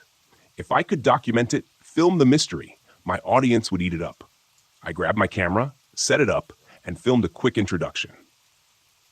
Hey everyone, it's Nate here, and I'm in the middle of the misty Pisgah National Forest, about to track down the infamous Vanishing Trail. Legend says this path comes and goes, and people who wander too far down it don't come back. Let's see if that's true. I packed up my gear and set off into the fog. The forest was silent, the only sound my boots crunching on damp leaves. I had a GPS in my pocket just in case, but I didn't plan to use it unless things got really bad. I wanted to go off the grid, find this mysterious trail, and see if there was anything to the rumors. I'd always been a skeptic. Ghost stories and folklore are fun to tell around a campfire, but not much else. As I walked, the fog thickened, swallowing the trees. It clung to my skin, cold and heavy. It wasn't long before I found the first strange marker, a stone slab jutting from the ground, its surface covered in spiraling symbols that didn't look like any language I knew. I filmed it, talking into the camera as I described the find. This looks like something from an old burial ground, but there's no mention of this on any maps. Really makes you wonder what else is out here, hidden beneath the fog. I kept moving. The trees closed in tighter, and the trail became fainter, more overgrown. Soon, it was little more than a game trail, barely wide enough to follow. I pushed forward, keeping the camera rolling, but after another hour of hiking, the trail simply disappeared. One moment there had been a clear path, now it was gone, swallowed by the forest. I checked my GPS, but the signal flickered weakly. The screen showed I was in the middle of nowhere. No path, no landmarks, just a blank screen with a blinking dot. Me. Alone. In the fog. Okay, I muttered. You've dealt with worse. I turned back the way I'd come, but the forest looked different now. The trees seemed closer together, the undergrowth denser. The fog was disorienting, and I had to rely on instinct to retrace my steps. The GPS was useless. I kept walking, scanning the ground for signs of the trail, but there was nothing. I was starting to feel uneasy. That's when I heard it. Footsteps. Not mine. I froze. The sound came from deeper in the forest, slow, deliberate footsteps crunching on the leaves. I turned, scanning the fog, but there was nothing, just the swirling mist. Then, out of the gloom, a figure emerged. An older man, his clothes tattered and damp, his eyes wide and vacant. "Hey," I called, my voice echoing through the stillness. "You lost too?" The man looked at me for a moment, then shuffled forward. He seemed off. His clothes were torn, his face pale, and there was a distant look in his eyes, like he wasn't entirely there. "I've been walking for days," he said, his voice hoarse. "The trail, it keeps changing." "Are you okay?" I asked, stepping toward him. He shook his head. "No one's okay out here." I frowned, feeling a cold knot of fear tighten in my stomach. "What do you mean?" "The trail, it moves. I've seen it, watched it disappear and reappear. It's not just a path, it's the forest. It doesn't want us to leave." I stared at him, my mind racing. This guy was either delirious or onto something. Either way, I didn't like the way he was talking. "Look, I have a GPS," I said, pulling it out. "We can find our way back." The man glanced at the GPS, then back at me. "It won't help. The forest is messing with it." I didn't believe him. I couldn't. I was a rational guy, and this was just a forest. I'd get us back to my RV, get this guy some help, and be done with it. But as we walked, things got stranger. The mist thickened, wrapping around the trees like a living thing. The forest seemed to shift with every step. What had been an open path a moment ago would be choked with brambles. When I looked back, trees seemed to loom closer, twisting into unfamiliar shapes. The man, whose name I learned was Eli, grew more agitated with every passing minute. "It's watching us," he muttered. "It knows we're here." "Who's watching?" I asked, growing impatient. "The forest," he said, his voice barely a whisper. "It's alive, and it's been here long before we were." I ignored him, focusing on the GPS, but even that was failing me. The screen flickered, the signal cutting in and out. At one point, it showed me standing on a clear path, but when I looked up, there was nothing but trees, thick, twisted trees that looked like they had grown there for centuries. We kept walking, the fog growing thicker, pressing in on us. The air felt heavy, almost suffocating, and the whispers started. Faint at first, like the wind through the leaves, but then more distinct voices calling out from the mist. "Nate," I froze, my heart hammering in my chest. "Did you hear that?" I asked Eli. He nodded, his eyes wide. "It's calling us." "The forest." I tried to shake it off, tell myself it was just the wind, but deep down, I knew that wasn't true. The voice had spoken my name. We came across a backpack tangled in the branches of a tree, high above our heads. It was old, covered in dirt and torn, but when I climbed up to retrieve it, I found fresh supplies inside, water, food, like someone had packed it yesterday. I felt a chill run down my spine. How had it gotten there? Eli was growing more paranoid, his eyes darting around like he expected the trees to come alive at any moment. "We need to leave," he kept saying, "before it's too late." We pushed forward, but no matter which direction we went, we ended up back where we started. The fog seemed to pulse with an unnatural energy. The whispers grew louder. Then, without warning, Eli was gone. I turned around and he was just gone. The forest had swallowed him whole without a sound. I called out his name, but there was no response, only the dense mist pressing in on me. Panic set in. I was alone, lost in a forest that didn't want me to leave. The GPS was useless, and my camera was flickering, showing distorted footage of things I hadn't seen. Shadows moving in the trees, figures lurking just out of sight. I started running, my breath coming in sharp gasps. The trees twisted and shifted around me. The fog was so thick I couldn't see more than a few feet ahead. Every time I thought I'd found a way out, the forest closed in, trapping me in a maze of branches and brambles. The whispers were louder now, calling my name over and over. My camera caught glimpses of movement, dark figures moving through the mist, vanishing before I could focus on them. I didn't know what was real anymore. The forest seemed to warp around me, bending reality to its will. Then, just as suddenly as it had begun, the fog broke.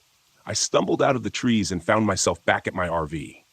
The mist lingered at the edge of the forest, but it didn't follow. I didn't wait.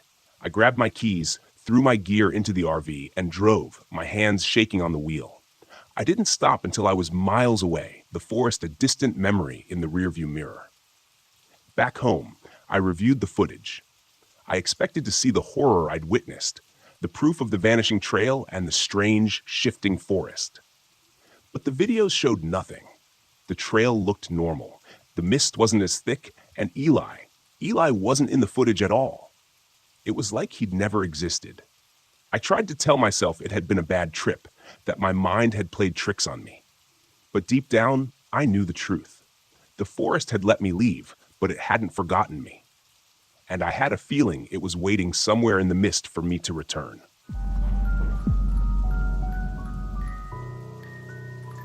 The forest around me was too quiet. I'd been sitting by the campfire outside my RV, immersed in the silence for hours, but now something felt off. The kind of off you feel in your gut before your brain catches up to what's happening. No wind, no rustling in the leaves, just dead stillness. That was the first thing I noticed when I pulled up to this remote campsite deep in Mount Hood National Forest. A place like this should have been full of life. Birds, insects, something. But the only sound was the crackle of the fire and the distant hum of the radio I'd brought along. I needed quiet after everything that had happened over the past year. I wasn't looking for distractions, just isolation. After my wife's death, nothing made sense anymore. People kept telling me I needed to move on, but the noise of life, the sympathy, the well-meaning advice, the friends who didn't know what to say, became unbearable. So I packed up and hit the road, hoping the wilderness would give me space to think, or maybe stop thinking altogether. I thought the forest would help. It had, until now. The radio's static broke the silence, a sudden burst of garbled noise that made me jump. I turned my head toward the RV, where the old ham radio sat inside. I hadn't even touched the thing in hours. It was an antique I'd brought along to mess around with in my downtime, but the signal had been dead all day. No stations, no chatter, nothing. Until now. I stood up from the fire, walked over to the RV, and ducked inside to check the radio. The static was louder, more insistent, like it was trying to form words but couldn't quite get there. I twisted the dials, searching for a clearer signal, but all I got was more white noise. Then, through the crackling, I heard it. A voice, faint and garbled, speaking numbers, 1, 3, 7, 8, 9. The numbers repeated over and over, mechanical and cold, like a voice from an old number station. It didn't make sense. I was miles from anywhere, and this was supposed to be a dead zone. No signal, no interference. The voice paused for a moment, then the numbers started again. 1, 3, 7. It sent a chill through me, but I told myself it was just some rogue signal bouncing off the atmosphere. Maybe a military transmission. There were logical explanations for this kind of thing. I was sure of it. But the way the numbers repeated over and over felt wrong. Like the message wasn't for just anyone, it was for me. I shut the radio off. My fingers were trembling slightly. I wasn't here for this. I needed quiet, not some weird radio signal rattling around in my head. The next day, I tried to forget about the radio. I spent the morning hiking through the woods. The towering pines loomed overhead like silent giants. The air was cool and damp, the sky just a sliver of gray through the dense canopy. But something gnawed at me, a faint buzzing at the back of my mind. No birds, no animals, just silence. When I returned to the campsite, the radio was on again, static blaring from the speakers. I hadn't touched it. I stepped inside the RV, staring at the radio like it might come to life. The static was louder now, more intense. I could feel it in my bones, like the vibration from a low hum in the ground. And beneath the static, the numbers were back. 1, 3, 7, 8. I slammed my hand down on the off switch, killing the sound. My pulse was racing, my mind scrambling for an explanation. It had to be a glitch, something with the wiring, maybe a stray electrical signal. I'd worked with enough technology over the years to know that things sometimes did strange things when you weren't looking. But the numbers, the way they were so clear, so deliberate, I shook it off and stepped back outside, trying to push the growing unease away. That's when I noticed the man standing at the edge of my campsite. I hadn't heard him approach. He was just there, tall, scruffy, wearing a weathered jacket and a backpack slung over one shoulder. He looked like a camper, but there was something about the way he stood, stiff and tense, like he was waiting for something to happen. "Hey!" I called out, trying to keep my voice steady. "You lost?" The man looked at me, his face tight with anxiety. "I heard it too," he said. I froze, my heart skipping a beat. "Heard what?" "The signal, the numbers," he said, glancing toward the RV. "I've been picking it up on my own radio. It's not normal." My mouth went dry. "You've heard it too?" The man nodded. "I'm Ben," he said, stepping closer, his voice low. "I was camping a few miles down the road. I've been getting static, voices, weird electrical interference. My GPS stopped working. My cell phone drained to 0 in minutes." I swallowed hard, my mind racing. "What do you think it is?" Ben shook his head, his eyes darting toward the trees. "I don't know, but it's not natural. The way the signal moves, it's like it's getting closer." I didn't know how to respond to that. I was a man of logic, of science. Signals were signals, glitches were glitches. But there was something about the way Ben spoke, the fear in his eyes, that made my skin crawl. That night, the radio came to life again. I tried to ignore it, tried to focus on the campfire and the peaceful silence of the woods, but the static was louder than before. The numbers were clearer, more insistent. 1, 3, 7, 8. Ben was sitting across from me, his hands wrapped around a cup of coffee. His eyes constantly scanned the dark forest around us. He hadn't relaxed since he showed up, and I couldn't blame him. There was something wrong here, something I couldn't explain. "You think it's some kind of broadcast?" I asked, more to fill the silence than anything. Ben shook his head. "I don't think it's a broadcast at all." "What do you mean?" He hesitated, then leaned closer, lowering his voice. "I think it's a warning, or a signal from something out there." I stared at him, trying to process what he was saying. A warning from what? Before I could ask, the static on the radio cut out for a moment. There was only silence, the kind of silence that presses down on you, that makes your skin prickle with anticipation. Then a sound, a soft rhythmic clicking, like something metallic tapping against wood. I grabbed my flashlight and pointed it toward the trees, but the beam only revealed darkness. The clicking grew louder, echoing through the forest. And then, through the radio, a voice crackled to life. "We see you." My blood ran cold. Ben's eyes widened, his face pale. "What the hell was that?" I whispered, my voice barely audible over the pounding of my heart. The voice repeated, distorted and mechanical, "We see you." I stood up, the flashlight shaking in my hand. The clicking sound was closer now, coming from all around us, moving through the trees. The forest seemed to pulse with energy, the air growing thick and heavy, like the atmosphere itself was alive. "I think we should leave," Ben said, his voice tight with fear. For once, I agreed. The next morning, I found Ben's tent abandoned. His gear was scattered around the clearing, but there was no sign of him, no footprints, no note. Just the cold, empty forest and the low hum of static that had settled into the air like a living thing. I tried to follow his tracks, but they vanished in the thick underbrush. It was like he'd walked into the trees and disappeared. The GPS on my phone was useless, spinning me in circles. The battery drained faster than I'd ever seen.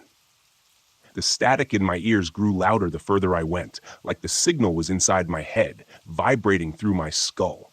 The numbers were back too, repeating over and over, etched into my mind. 1, 3, 7. By midday, I stumbled across something I hadn't expected. An old, dilapidated radio tower hidden deep in the woods. The metal was rusted, vines crawling up the sides, but it was still faintly humming with power. I climbed the tower, every step echoing in the stillness. My heart hammered in my chest. At the top, I found the source of the signal. A small glowing device pulsing with an eerie cold light. It didn't belong here.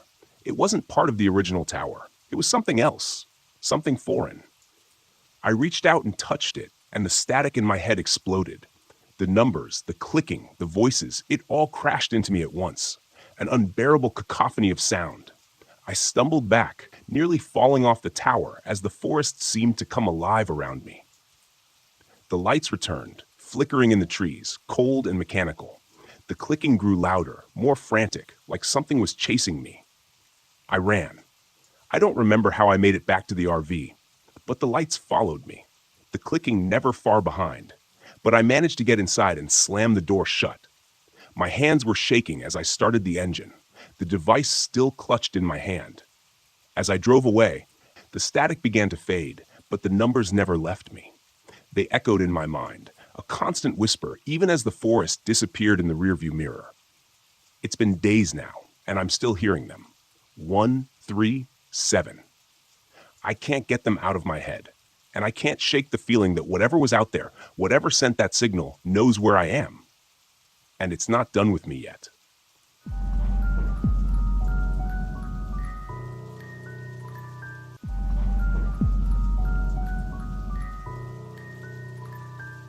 It wasn't my first job, and it sure as hell wasn't supposed to be my last, but something about that night didn't sit right from the beginning. Maybe it was the silence on the dispatch call, or the way the wind howled across the San Rafael desert, as if it knew something I didn't. I should have listened to that instinct, the one that makes your gut twist and your hands clench the steering wheel tighter than usual. But when the money's right, sometimes you take a job you wouldn't otherwise. The rig hummed beneath me as I barreled down I-70, heading west. The sky was bruised with the last light of day, purple streaks fading into a storm building on the horizon. I had a long way to go and no time to waste. They said the cargo was sensitive. He needed to be kept at exactly 20 degrees, and if I messed up, there'd be hell to pay. That wasn't what bothered me, though. What bothered me was not knowing what the hell I was hauling. When they don't tell you what's in the trailer, it's never good. My name's Roy Mallister. Bones to the few truckers who still know me on the road. 45 years old, and I've spent the last 20 behind the wheel. The road used to be a kind of escape for me, a way to outrun the things I didn't want to face. But that was before Carol passed, before I let everything else fall apart, including my relationship with my daughter Emily. Haven't talked to her in years, and I don't think about it much anymore. I'm good at avoiding things like that. But tonight, something felt different. The desert stretched out endlessly on either side of me, just red rock and dry air as far as the eye could see. I hadn't seen another car in miles, which was fine by me. The last thing I needed was distractions. That is, until the dashboard flashed red and the trailer's cooling unit flickered for the first time. I muttered a curse, pulling the rig over onto the shoulder. I cut the engine, grabbed my flashlight, and climbed out into the gathering dusk. The wind hit me hard, dust swirling around my boots as I made my way to the back of the trailer. I could hear the cooling unit working and stuttering like it was trying to fight off some kind of malfunction. Fumbling with the latch, I yanked open the back door and was greeted with a gust of frigid air. It smelled wrong in there, like cold metal and something decayed, the kind of smell that sticks in your nose and won't leave. I shined my light into the back, trying to figure out what was causing the problem. That's when I heard it. A soft tapping. No, not tapping. Scratching. It was coming from the crate, a large wooden crate strapped down in the center of the trailer, covered in heavy chains. My heart started to pound in my chest, the kind of adrenaline spike that tells you to get the hell out of there. But my feet wouldn't move. I inched closer, flashlight trembling in my grip. The scratching got louder. The crate shifted just slightly, as though something inside was alive. "What the hell?" I whispered, backing away. I wasn't going to open it. Not in a million years. I slammed the trailer door shut and locked it tight, forcing myself to breathe slowly. Whatever was in that crate, I wasn't sticking around to find out. I was just supposed to get it from point A to point B, no questions asked. I climbed back into the cab, started the engine, and pulled back onto the road, telling myself I was imagining things. Maybe it was an animal, I thought. Some government experiment or something. None of it mattered. All I had to do was deliver the damn thing. The radio crackled to life as I accelerated, and I jumped in my seat. Static. Then, through the fuzz, I heard something faint. A voice. A woman's voice. "Roy, why didn't you come back?" My heart stuttered. The voice sounded like Carol's. I smacked the side of the radio, trying to clear the signal, but the static only grew louder. The voice faded, replaced by an eerie, distorted country song, one I hadn't heard since she passed. It was one of her favorites. "No," I muttered, turning the radio off. This was just stress getting to me. The isolation, the weird cargo, and the fact that I hadn't slept in 2 days. That's all it was. That's what I told myself as I sped down that endless stretch of highway. But the farther I drove, the worse it got. The storm hit an hour later, and with it came the figures. I thought they were just shadows at first, shapes in the mist thrown up by the desert sandstorm. But as the wind howled and the sand lashed against the windshield, I could swear I saw them. People walking along the roadside. No, not people. Ghosts. Old men in trucker caps, women in long, flowing dresses, their faces pale and hollow, their eyes dark as the night. I gripped the wheel tighter, trying not to look. If I didn't look, they weren't real. That's how it works, right? I blinked hard, forcing my eyes back on the road, but I couldn't shake the feeling that something was watching me, following me. The trailer lurched hard, like something had slammed into the back of it. "What the hell?" I shouted, swerving the rig as I fought for control. My headlights cut through the dust, illuminating the desolate highway, but there was nothing there. Nothing but empty miles. The trailer shook again. Then came the knocking, loud, rhythmic, like someone was pounding on the inside of the crate. I could feel the hairs on the back of my neck stand up. I was done pretending it was nothing. I was done lying to myself. I had to stop. I had to see what was in that crate. I pulled the rig to the side of the road again, hands trembling as I jumped out of the cab. The wind whipped sand into my face, stinging my eyes, but I didn't care. I grabbed a crowbar from the toolbox and made my way to the back of the trailer. The knocking hadn't stopped. It was louder now, more urgent. With a deep breath, I unlocked the trailer and threw the doors open. The cold hit me again, but this time it wasn't just the refrigeration. There was something wrong about it. The air inside was thick, oppressive, like it was pressing down on me. I raised the crowbar, jammed it under the lid of the crate, and pried it open. And then everything stopped. The wind, the knocking, even the pounding of my own heart. Inside the crate, nestled in layers of straw and old cloth, was something small. It looked like a statue, a human skull, but blackened with strange symbols carved into the bone. It seemed to pulse, like it was alive, like it was breathing in time with me. And then the whispers started. Not from the radio this time, but from the skull itself. Voices swirling in my head, speaking in languages I couldn't understand. But one voice stood out, one voice I knew, Roy. I stumbled back, my heart racing as the skull began to glow with a faint, sickly light.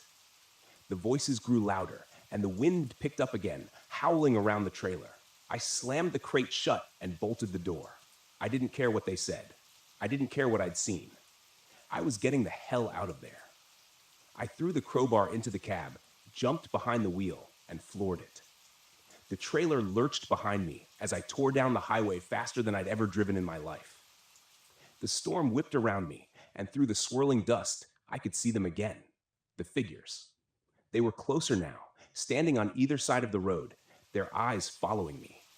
Some of them looked familiar. Faces I'd seen on the road before. Long-dead truckers, friends. Then, as if the storm itself parted, I saw her. Carol, standing in the middle of the road, her white dress flowing in the wind, her eyes locked on mine. I jerked the wheel, swerving to avoid her, but the rig skidded off the road. The trailer jackknifed as it skidded across the desert sand. I barely managed to hang on as the truck groaned to a stop, tilted sideways in a ditch. Silence.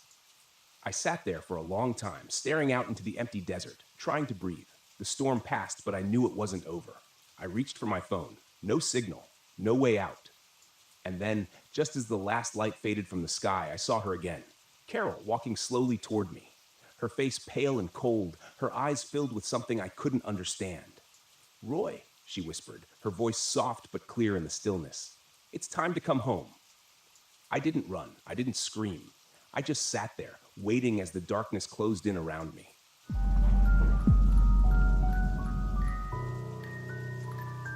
I didn't believe in ghosts, UFOs, or anything supernatural.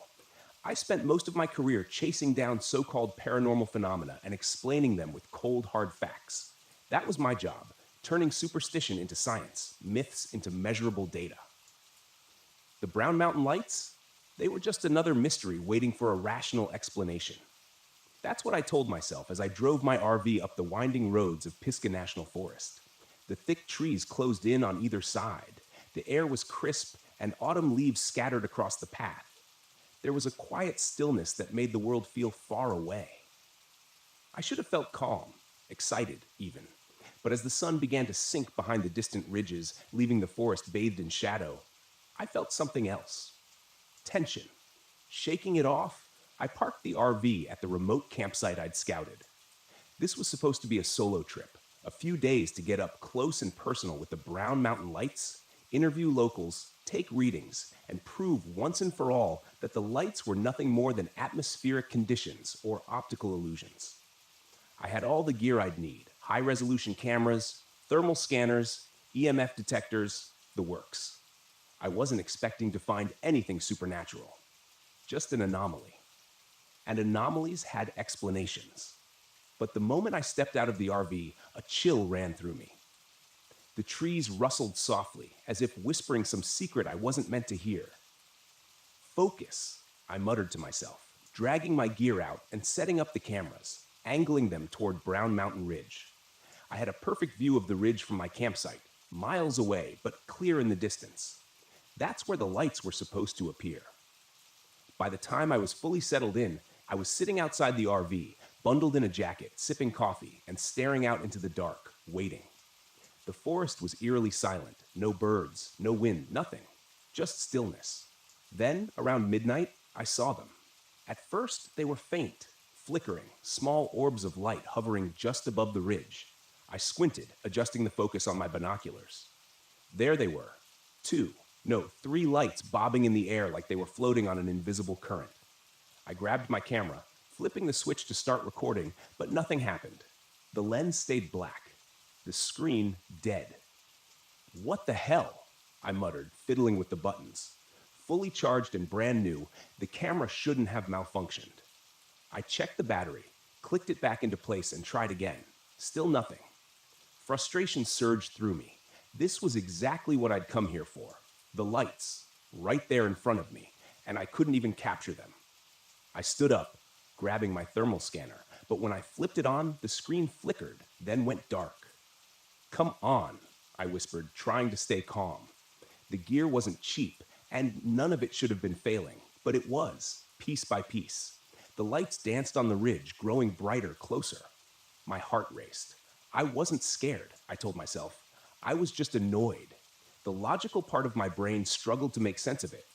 Maybe the electronics were glitching because of interference. Some kind of electromagnetic field or something. I took a deep breath, trying to settle my nerves. But the lights, those strange pulsing orbs, kept moving, almost as if they were drifting toward me. The air turned cold, so cold that I could see my breath misting in front of my face. A thin layer of frost started forming on the ground, on the RV windows, on my gear. I pulled my jacket tighter around me, my hands beginning to stiffen in the chill. It didn't make sense. The weather forecast had called for a cool night, but nothing like this. I checked my phone's temperature app. 30 degrees-y?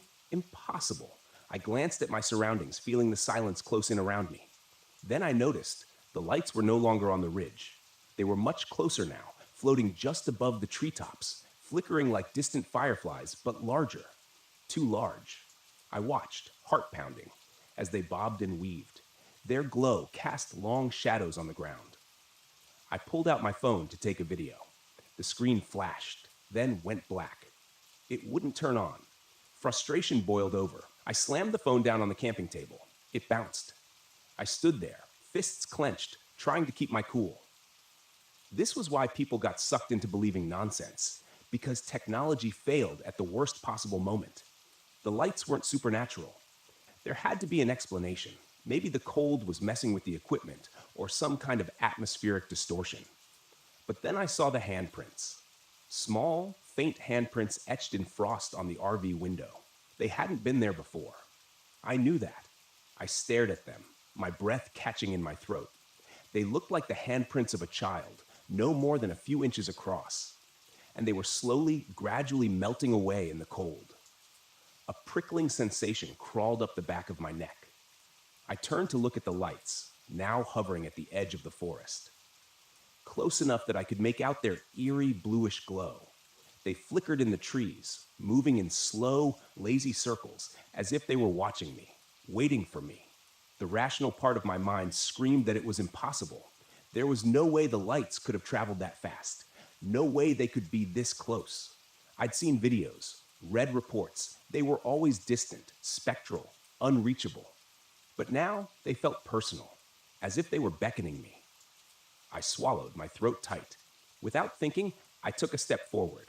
The cold deepened, pressing in on me from all sides. The frost crept up the sides of the RV, spreading like delicate veins.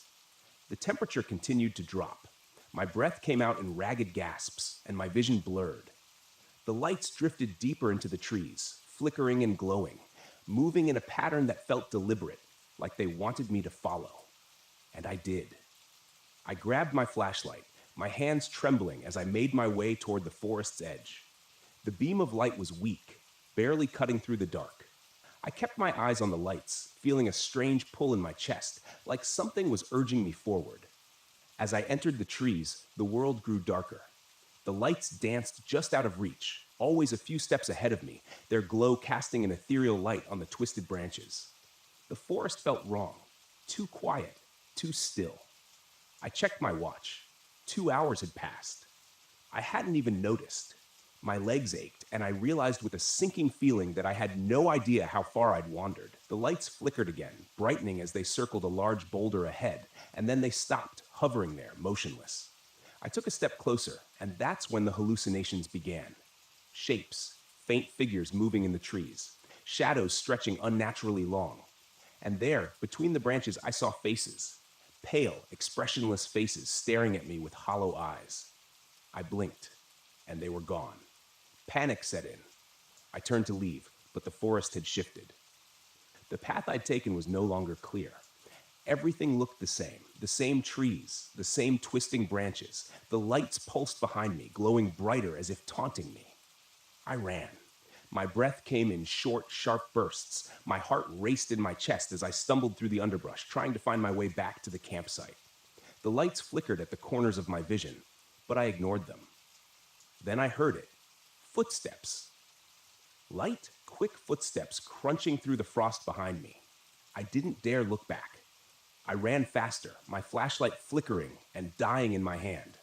I broke through the tree line, gasping for air, and saw the RV ahead, a welcome sight. But the air around it was colder than ever. The frost was so thick on the windows that it looked like snow. And there, pressed against the glass, were more handprints, dozens of them. I scrambled inside, locking the door behind me, and collapsed on the floor, panting. My entire body trembled with cold and fear. The lights were still out there. I could see them through the frosted windows, flickering in the trees, growing fainter as the night wore on. I didn't sleep. I couldn't. By dawn, they were gone. The temperature returned to normal and the frost melted away, but I didn't feel safe. Not anymore. I packed up the RV and drove out of Pisgah National Forest, my hands still shaking on the steering wheel. I'd come here to find an explanation, to debunk the Brown Mountain lights. But what I found was something else, something I couldn't explain. And I knew, deep down, that the lights weren't just a phenomenon. They were something more, something ancient, something dangerous, something that had almost taken me. I don't know what they wanted, but I'll never go back to find out.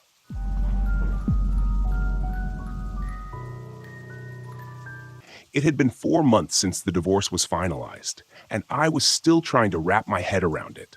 The life I had imagined, the woman I thought I would grow old with, it was all gone. That's why I decided to take the RV out to Mount Hood National Forest for a long weekend. I needed to get away from everything. No people, no reminders, just me and nature. My therapist said it would be good for me to clear my head and reconnect with something that didn't remind me of failure. Honestly, I didn't know if it would work, but I had to try something. If I stayed home, I would have just drowned myself in the silence of my empty apartment. This trip, I told myself, would be different. I could handle the quiet out here. I arrived in the late afternoon, pulling the RV into a spot near Timothy Lake. It was a beautiful area. Tall Douglas firs surrounded the lake like silent sentinels, the water reflecting the sky like a mirror. There were no other campers nearby, which was exactly what I wanted. Solitude. I parked, shut off the engine, and took a deep breath. The air was cool, crisp, with that faint scent of pine needles. Perfect. For a moment, I thought I could finally breathe again. After setting up a small campfire, I sat back in my foldable chair, staring at the fading light over the mountains. The only sound was the crackle of the fire and the occasional rustle of leaves in the breeze. Peace. That's what I needed. But as the sun dipped lower, the quiet became overwhelming. There was no wind now, no rustling, no animal sounds. Just me, sitting in a bubble of silence. I checked my watch. It was just after 6 p.m. That's when I noticed it. It was too quiet. The forest around me, which should have been alive with the sounds of birds and insects, was dead silent. At first, I figured it was just a lull, but as the minutes dragged on, the silence pressed down on me like a weight. I could hear the blood pumping in my ears, the soft crunch of every movement I made in my chair. It was like the whole forest was holding its breath. I shrugged it off. Maybe this was what true isolation felt like. No noise, no distractions, just me and my thoughts. But then, out of the corner of my eye, I saw movement between the trees. It was subtle, a shadow slipping between the trunks, just far enough away that I couldn't get a good look. I froze, squinting into the woods. The firelight flickered, casting long shadows that played tricks on my mind. I scanned the tree line, waiting for the shadow to return, but saw nothing. The trees stood still, their branches unmoving in the dead air. Must be a deer, I muttered, forcing myself to relax. The wind picked up briefly, rustling the leaves. I sighed, relieved to hear some kind of noise again. I grabbed a few more logs and threw them onto the fire. The crackling wood was comforting, a reminder that I wasn't completely alone. I told myself I was just on edge from being out here, alone, with too much time to think. After eating a quick meal, I decided to call it an early night. The silence was getting under my skin, so I climbed into the RV, locked the door behind me, and settled into the small bed in the back. My phone had no signal, of course, but I wasn't planning on talking to anyone anyway. I lay there, staring at the ceiling, trying to let my mind go blank, but the silence didn't let me rest. The RV was soundproofed, but even then I felt like something was missing. No crickets, no owls, nothing, just the absence of sound.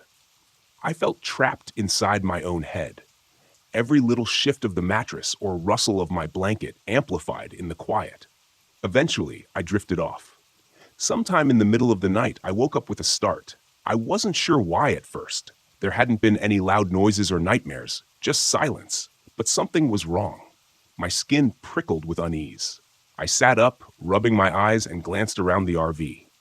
The windows were fogged up, and the air felt heavier, somehow oppressive. I heard something outside. No, that wasn't right. I heard nothing outside. I swung my legs out of bed and stood, listening closely. It was the strangest sensation, like my own breathing was distant, muffled, as though I wasn't entirely in my own body. I moved toward the window and wiped away some of the condensation with my sleeve, peering into the blackness beyond the RV. For a long time, I saw nothing, just trees and shadows, and then movement. This time, I was sure. A figure stood at the edge of the clearing, just barely visible in the moonlight. Tall, unnaturally still, like it was waiting for something. My heart leapt into my throat as I strained to see more clearly. It didn't move, just stood there watching. "Hello?" I called, my voice shaky. The figure didn't respond. I backed away from the window, heart pounding, my mind racing. Was it another camper? Some kind of ranger? No, there was no way anyone would be out here this late without a sound. I checked the door. It was still locked. Good. But I felt exposed, vulnerable, knowing that whatever was out there was watching me. I grabbed the flashlight and shined it out the window, sweeping the beam across the clearing. The figure was gone. Just like that. Vanished. As if it had never been there. The next morning, the forest was still eerily quiet. No birds, no animals, just the constant oppressive silence. I tried to shake off the unease from the night before, but it clung to me like a wet blanket. I told myself I was just paranoid, that the solitude was messing with my head, but something about the way the air felt today, something was off. I decided to take a short hike to clear my mind, hoping that getting out of the RV would make me feel better. But as I ventured down the trail, that feeling of being watched grew stronger. Every few minutes, I'd glance over my shoulder, expecting to see someone or something behind me, but the trail was empty. That's when I saw it again, a figure, this time in the distance, standing between the trees just off the trail. It was the same one from last night, tall, gaunt, and still.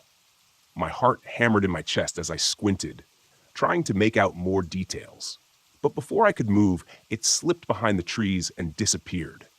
I ran toward the spot where I'd seen it, my boots pounding against the damp earth. When I reached the trees, there was nothing. No footprints, no broken branches, nothing to show that anyone had been there at all. I stood there, catching my breath, feeling the silence pressing down on me like a vice. That's when I noticed something strange. The forest around me was completely still. Even my footsteps had stopped making noise. I stopped my boot on the ground, but I heard nothing, not even the crunch of leaves beneath my feet. Panic surged through me. I clapped my hands together. Nothing. No sound. My breathing was shallow, frantic, but it was like I was listening to it from far away. The world had gone completely, impossibly silent. And then I saw them. Not just one figure, but several, moving between the trees. Their bodies blended with the shadows. They were everywhere, circling me in complete silence. My heart raced, but I couldn't hear it. I couldn't hear anything. I ran. I didn't know where I was going, just that I needed to get away. My legs felt heavy, every step muted, like I was running underwater. The forest shifted around me, the trail disappearing into the thick fog that had rolled in, disorienting me further. Somehow I made it back to the RV. I slammed the door shut, locking it, my breath coming in ragged gasps, but still no sound. I grabbed my phone, hoping to call for help, but it was useless. The screen flickered, the GPS spinning in circles. I was trapped. For the next few hours, I stayed inside the RV, pacing back and forth, trying to calm myself down, but the silence never lifted. I couldn't even hear my own thoughts anymore. Just the crushing weight of nothingness. And then, as the light began to fade, I saw them again, the silent ones. They were standing in a circle around the RV, their faces blank, their eyes hollow. There were no features, no mouths, just smooth skin where their faces should have been. They stood perfectly still, watching me through the windows, their bodies unnervingly thin and elongated. I banged on the window, screaming, but of course, no sound came. They didn't flinch, didn't move. They just stared, waiting. Desperation clawed at me. I couldn't stay here. I needed to leave, but the RV wouldn't start. Every time I tried, the engine sputtered and died, as if something was draining the life out of it. I grabbed a flashlight and opened the door, stepping outside. The silent ones didn't move, didn't react. But as I walked toward them, the air grew colder, the silence even more oppressive. My footsteps made no sound. My breathing was barely there. I felt a hand on my shoulder and spun around, expecting to see one of them behind me. But there was nothing, just the fog swirling around me and the figures waiting in the distance. In that moment, I realized what they wanted. They weren't going to kill me. No, that would be too simple. They wanted me to join them, to become one of them. The silence wasn't just the absence of sound, it was a part of them, and it was seeping into me, stealing my voice, my thoughts, my very sense of self. And if I stayed here much longer, I knew I would lose everything. I don't remember how I made it out. The next thing I knew, I was driving far away from the campsite, from the silent ones. The sound of the engine, the tires on the road, it was all faint, like I was still caught in their grip. But at least there was something, a reminder that I hadn't completely disappeared into that silence. It's been weeks since I got back, but I can still feel it. The quiet follows me, lingers in the corners of my apartment. Sometimes, when I'm lying in bed at night, I can feel their eyes on me, watching, waiting. And I know that one day, they'll come for me again. This time, I won't be able to run.